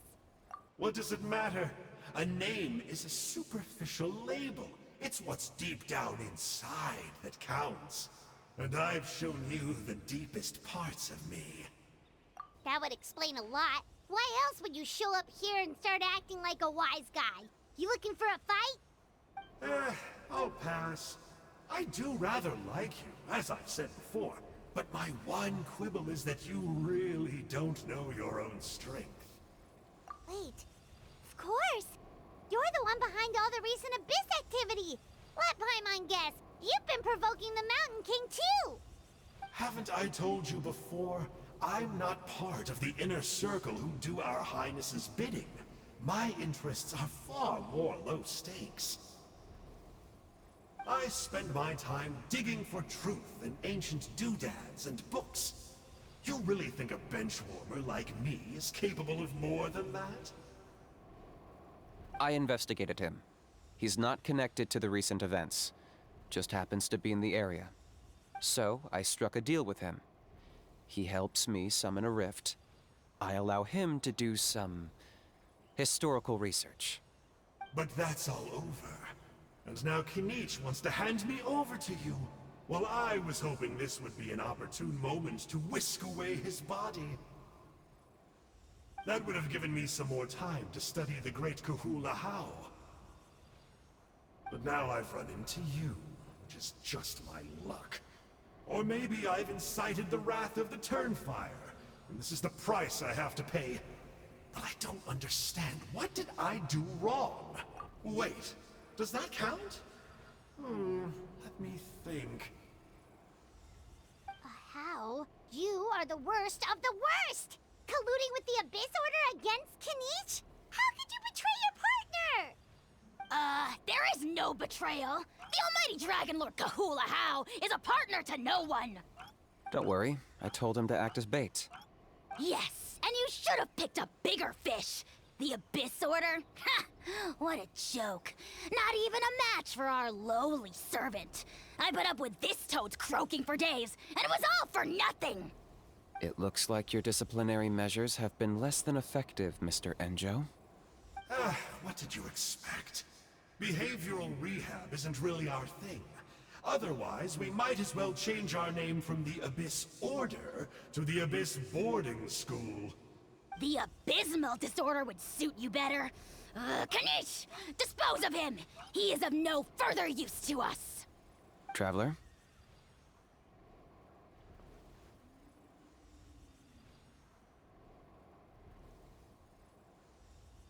You see, this is why I like you. Still, you shouldn't underestimate me just because I'm a lowly clerk. I could never beat you in a straight-up fight, but when it comes to running away, I won't lose to anyone. Do me a favor and remember how fast I disappear. Maybe then you'll show me a little respect next time. Darn! He got away again! Couldn't you have stopped him? It's all right. He's not worth our time and energy. Besides, it seems like he's in debt to a lot of people. I'm sure they'll keep him busy. If you say so. Still, Paimon's kinda surprised that you actually struck a deal with someone from the Abyss Order. To borrow that guy's words, names are superficial labels. Whether you call it the Abyss Order or anything else, it's a broad generalization at best. Think of it like apples that have fallen from a tree. If you tasted each one, you'd find that they're all at different stages of ripening. Even the unripe fruit blown off its branch before it's fully grown can still be brewed into a fine wine. Everything has its use. Huh. Well, in that specific sense, maybe Enjo's not such a bad apple. Not rotten to the core, at least. Of course! Only the almighty Dragon Lord, Kahula How, is rotten to the core and evil beyond redemption. Ugh. So what exactly are you anyway? You're definitely the evilest little thing Paimon's ever met. Don't worry, he can't hurt a fly. You could say that. Paimon heard that those kinds of contracts might come with a terrible cost attached. Is that true? Such as a how watching me like a ravenous vulture? Vulture? Vulture? We are the Dragon Supreme, sovereign ruler of the Nation of Flame. Let's pick this up another time. It's getting kinda late. You should go back and get some rest. Big day ahead. Tomorrow's Turnfire night. Time to light the sacred flame and burn away the filth for a legendary 500-year-old warrior. Oh yeah. Hearing you lay it out like that is making Paimon a little nervous. For all the work we've put in, it all comes down to tomorrow night. We have to make sure we solve this problem once and for all. Then it can't hurt to say this one more time. Good luck to us both. See you tomorrow.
Ah, at long last, you're back.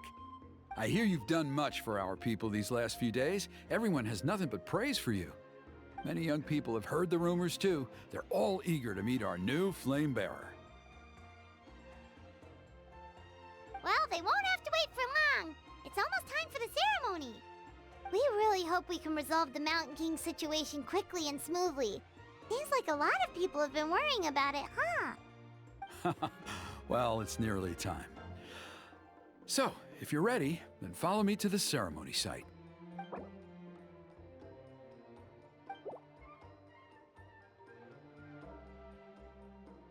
Off we go!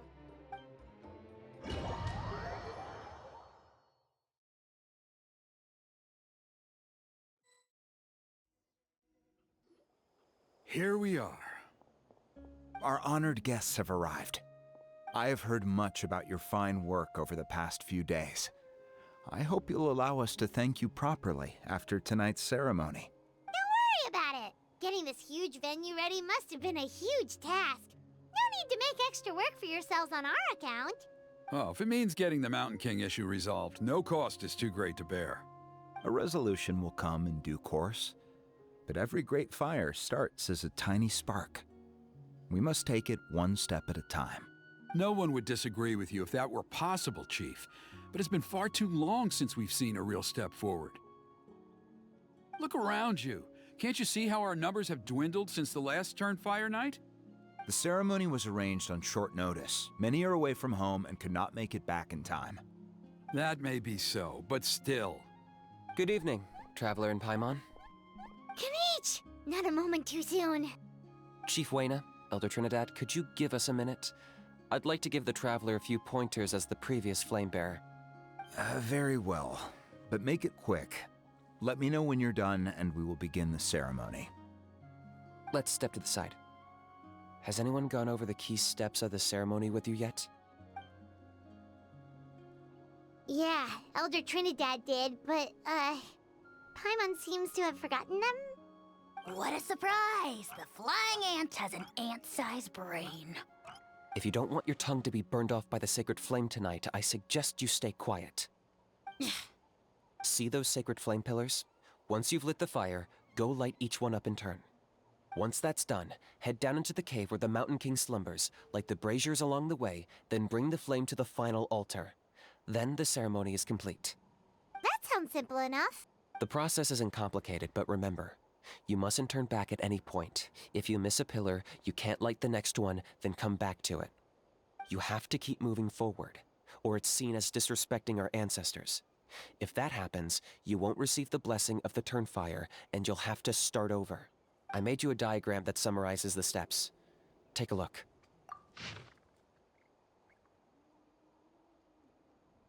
So that's our part. What about you?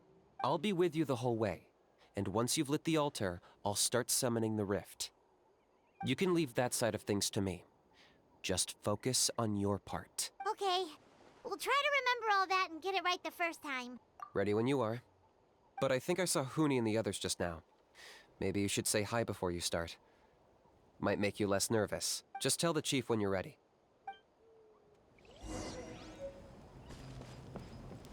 I'll protect us. Oh, Miss Traveler! You look so pretty today! You're gonna make sure the Mountain King never threatens us again, right? I believe in you. I'll be cheering you on the whole time.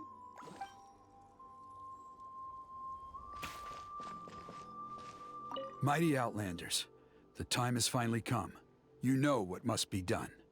Please remember, you must cleanse as much abyssal energy as you can. This is the only way to prolong the Mountain King's slumber. I am sure you have what it takes.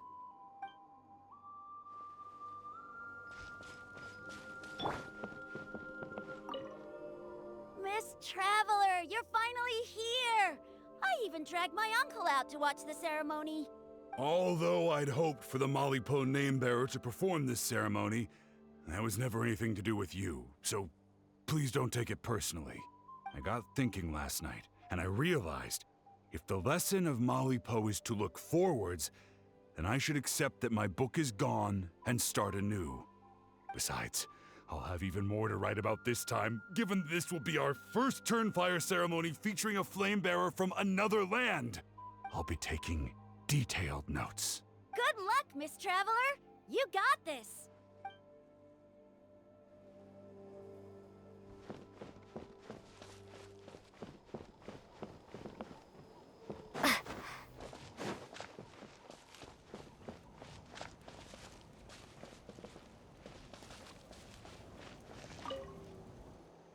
How are you doing? Is all in order? I'm counting on you. Don't forget what we talked about. By past fuel and present flame, life marches ever on. My brothers and sisters, the time has come to light the fire once again, and let the Turnfire night shine bright in Hoytzitlan.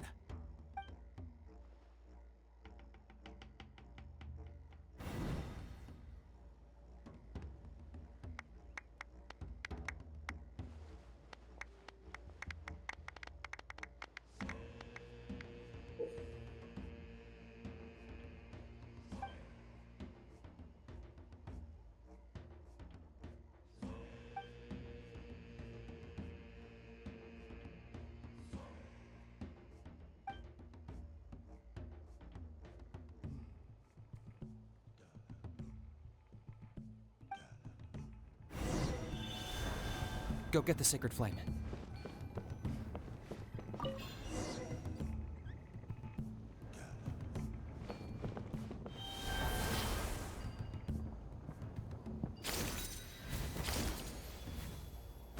Nicely done. Off to a good start. Great stuff.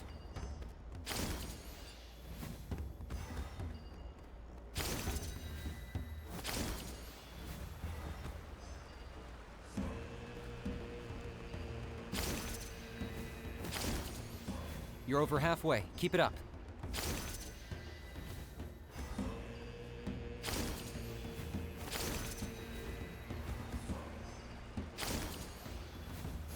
Impressive. Just one more to go. Come on, one last push. The final sacred flame pillar is up ahead.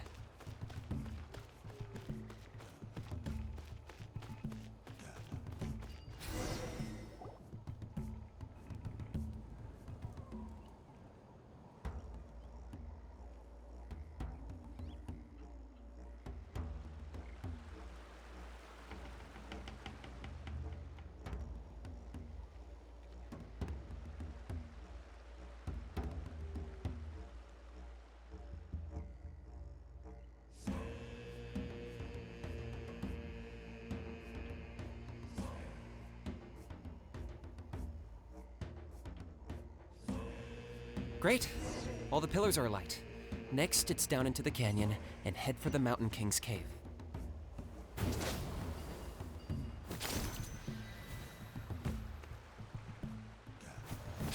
Almost there. The cave is just up ahead.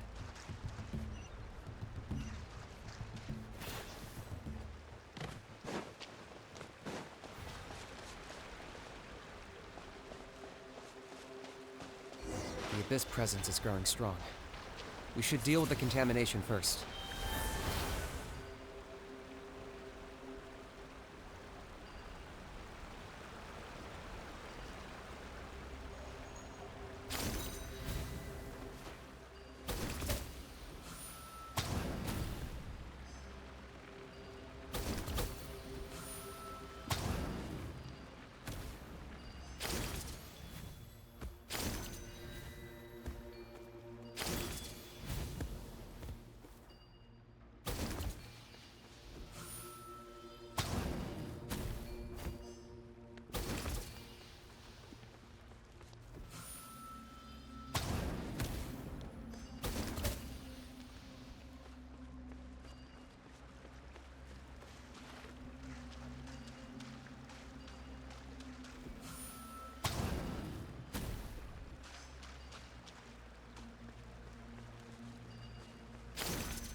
There's the altar of the Sacred Flame.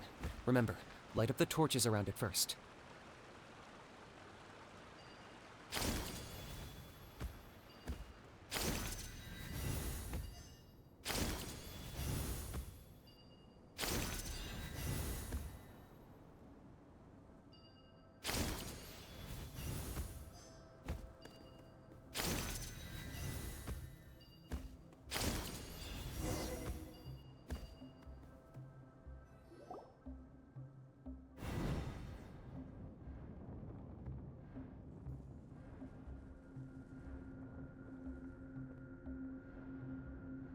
Woohoo! We've lit up the final altar!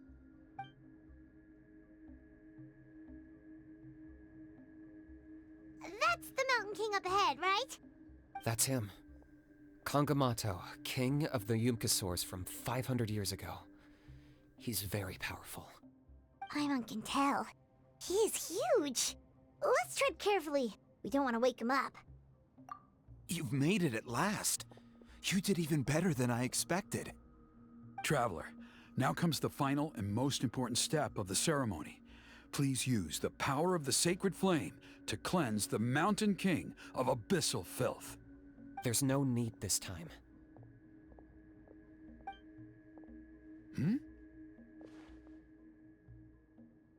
Such strong abyssal power. What is that thing? Kinich, what is the meaning of this?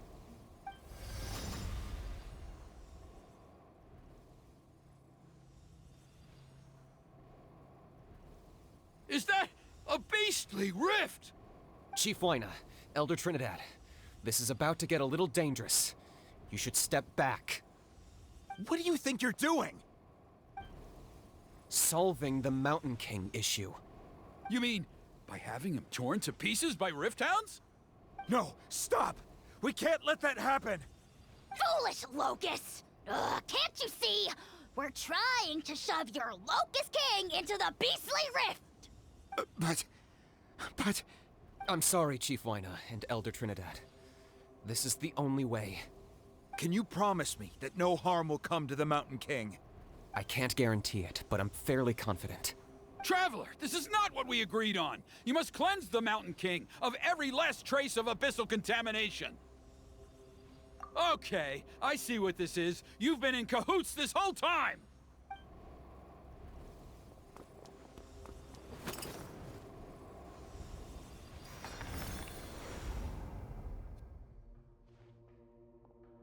you imbecile! What have you done?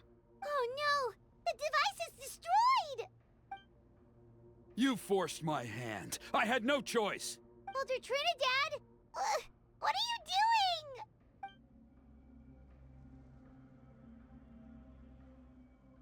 No! The Mountain King is waking up! He will cause even more casualties! Everyone, out! Now!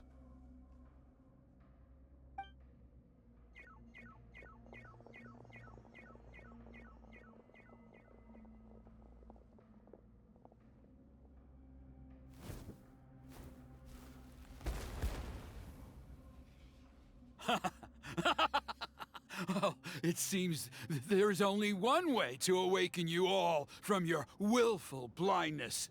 More sacrifices must be made.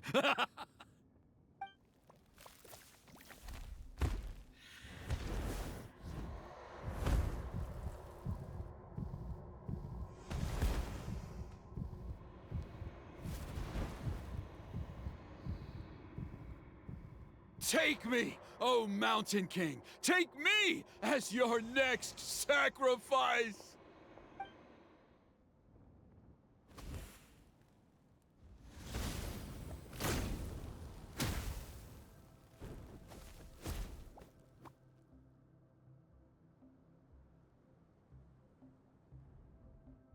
Everyone's still outside. We have...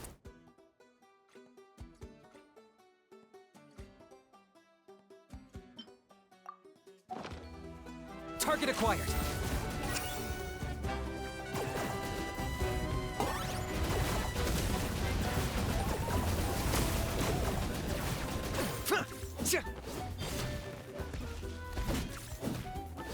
Boba, get them! You're in for a little shock. Watch out for the fruits he's spitting out. I can use those against him.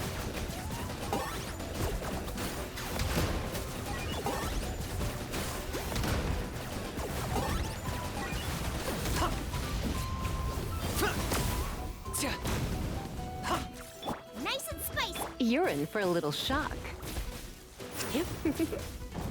Locked on.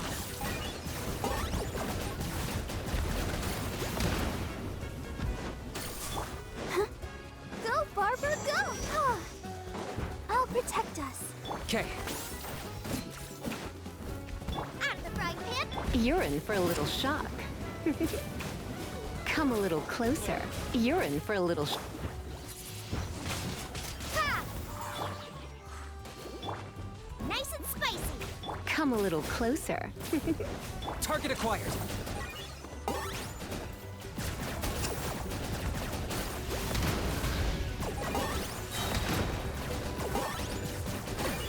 For the Lord of the Night! The dead would blaze in dragonfire! Come a little closer. Come a little closer. Prepare to be blown away!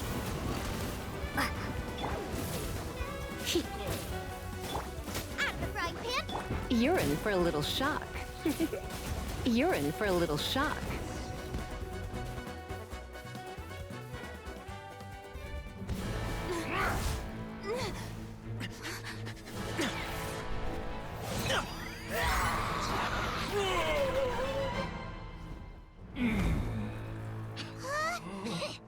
What do we do? We can't open the rift!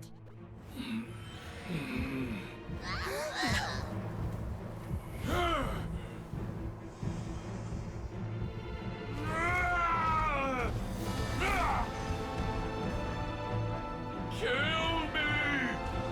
Put an end to White's shame!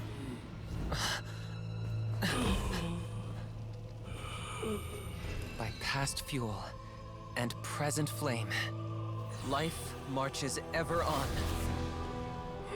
Oh, Burkina, I must atone.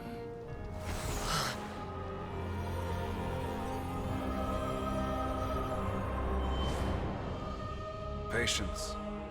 We will answer to the fire for all our deeds. Even if one day I fall behind, never look back. Keep moving forward, as we are now.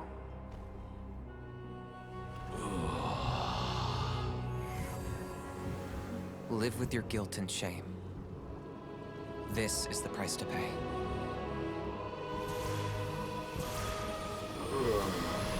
Heir to the Turnfire, please use my ruined vessel to train the heroes of the future.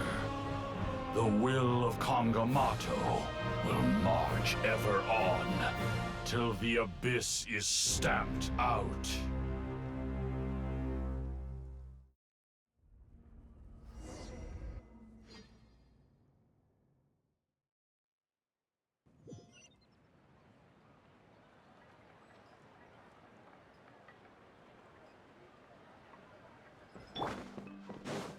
Whew. Pretty eventful day yesterday, huh? Paimon wonders how things are doing now. Let's go ask the chief! Traveler, you've come at just the right time. I have some good news for you. Trinidad's condition is stabilized. He suffered burns on much of his body, but we believe he'll survive. Guess that's the best news we could hope for. Paimon has to ask, is everyone in your tribe such a risk-taker? First Kinich, then Elder Trinidad? Is this the Scions of the Canopy's adventurous spirit in action? We're simply not afraid to charge ahead into the unknown.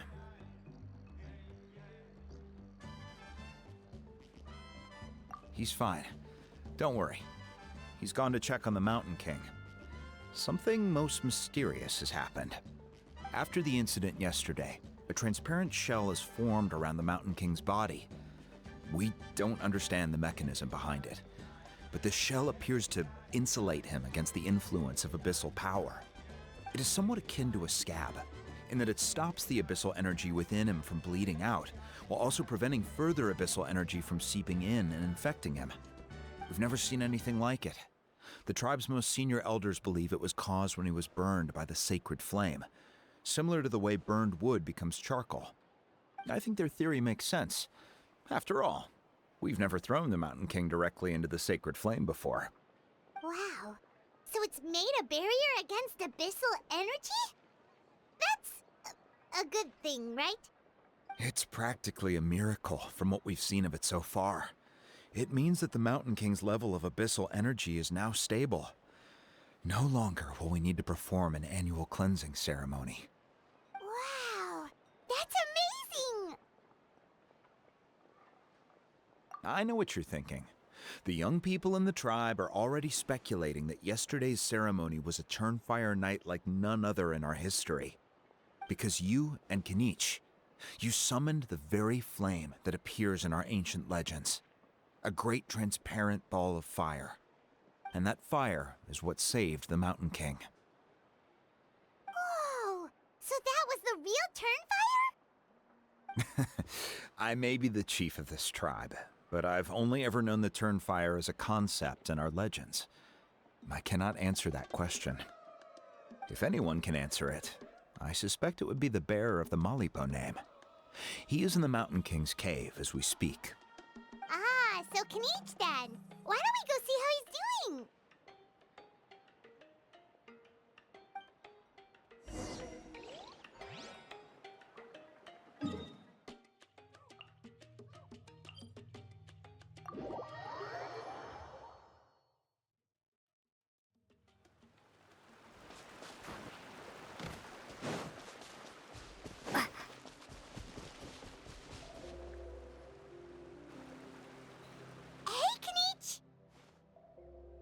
Hey yourselves. You two doing okay after yesterday? We were gonna ask you the same question. You scared Paimon half to death when you rushed into the fire. Sorry, I couldn't just stand and watch the Mountain King get burned alive. So you thought you'd try and extinguish the sacred flame with Dendro? Or is that an attempt to make the almighty Dragon Lord Kahulahau die of laughter? The sacred flame only possesses a fraction of the Pyro Archon's power. It's not as if I was fighting the Pyro Archon herself. Kinich, when you went into the flames, were you intending to, Intending to what? to, do the same thing as Burkina? Sacrifice myself? Of course not. My focus was on keeping the Mountain King alive, not on what it would cost. But now I'm curious. What made you think I was going to sacrifice myself? Well, because everyone's saying the Turnfire is what saved the king last night. And Ponche's theory was that summoning the Turnfire is a tit-for-tat exchange, right? So, Paimon thought you decided to pay for it with your life. So you've heard that rumor too. I'm afraid I can't say for sure. What happened yesterday was a first for me too. Well, even if you don't know, there's probably no one in the world who does. What I would say is, if that really was the power of the Turnfire, I'd sooner believe that the Mountain King summoned it himself. The Mountain King? Then, what price did he pay? The core meaning of price is not atonement or compensation, but what you're willing to give up in order to obtain what you want. It's easy to die for your sins. Much harder to live with the guilt and keep on going. In the end, the Mountain King chose the latter option. For Burkina and for the tribe. That's the price he paid. Alright, so how is the Mountain King doing now? Health-wise, there's nothing to worry about. He'll enter a fighting stance whenever we set foot in his territory. But his attacks are gentler now and not as crazed as before. Like he said yesterday, he just intends to be a sparring partner for people to practice with. Yeah, I tried communicating with him again, but he didn't respond. We dare say that Locust King has well and truly lost its mind. The lights are on, but nobody is home. Its body remains fighting fit thanks to the perverse power of the Abyss, but time has been less kind to its soul. It was ground to a pulp long ago. But we saw him come back to his senses yesterday. That was merely one last burst of brain activity before it croaked. As you humans would say, it went out with a bang. Oh, come on! Stop being such a doomer. Paimon bets the Mountain King has finally let go of the tragedies of the past now, and is focusing on moving forward. That's why he doesn't have time to chat with us. He's too busy thinking about the future. Well, at least it means my fellow tribespeople can move forward now too. Thank you for your help, Traveler. I owe you one.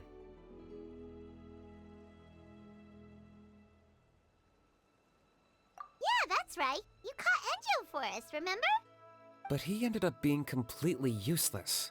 It's not a fair trade if you lost out. That's on him. It's not your fault he's useless. Besides, we're friends now. You don't owe us anything. Friends?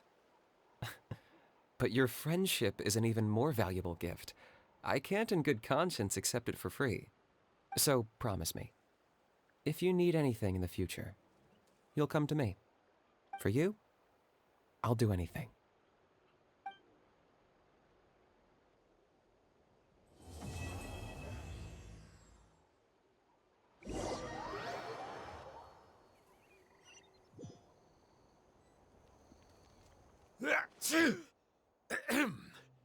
So, in the end, only poor little Huni got the sad ending?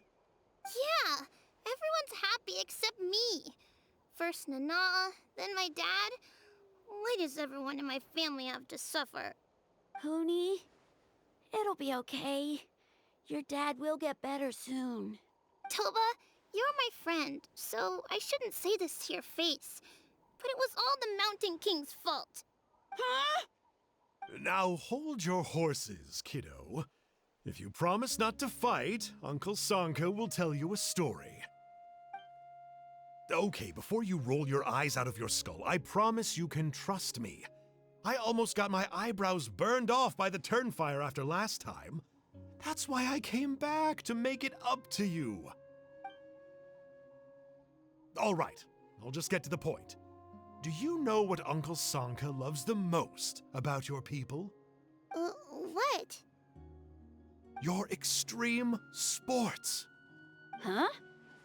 On my first day here, I got hit by someone falling out of the sky. I believe you call it bungee jumping? It's a dangerous sport, to be sure, but the courage it took to make the jump impressed the heck out of me. So, I introduced myself to the jumper, we made friends, and I even helped treat her wounds. Oh, such a nice friend. Of course. Anyway, the good times didn't last, because I got captured by a powerful foe, so we had to part ways for a while.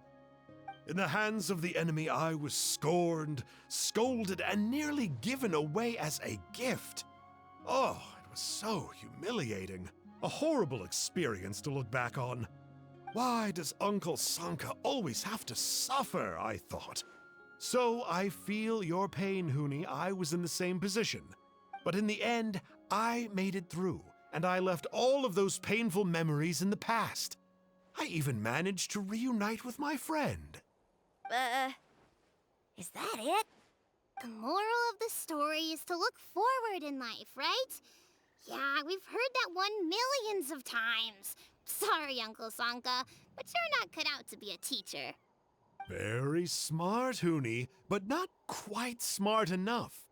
What I'm trying to tell you is that after I reunited with my friend, I found her injuries were all healed, but she really missed her family. So, I thought you might like to see her too. She's right behind you. Turn around and see. Another trick about not turning back? I'm not falling for that one again. Huh?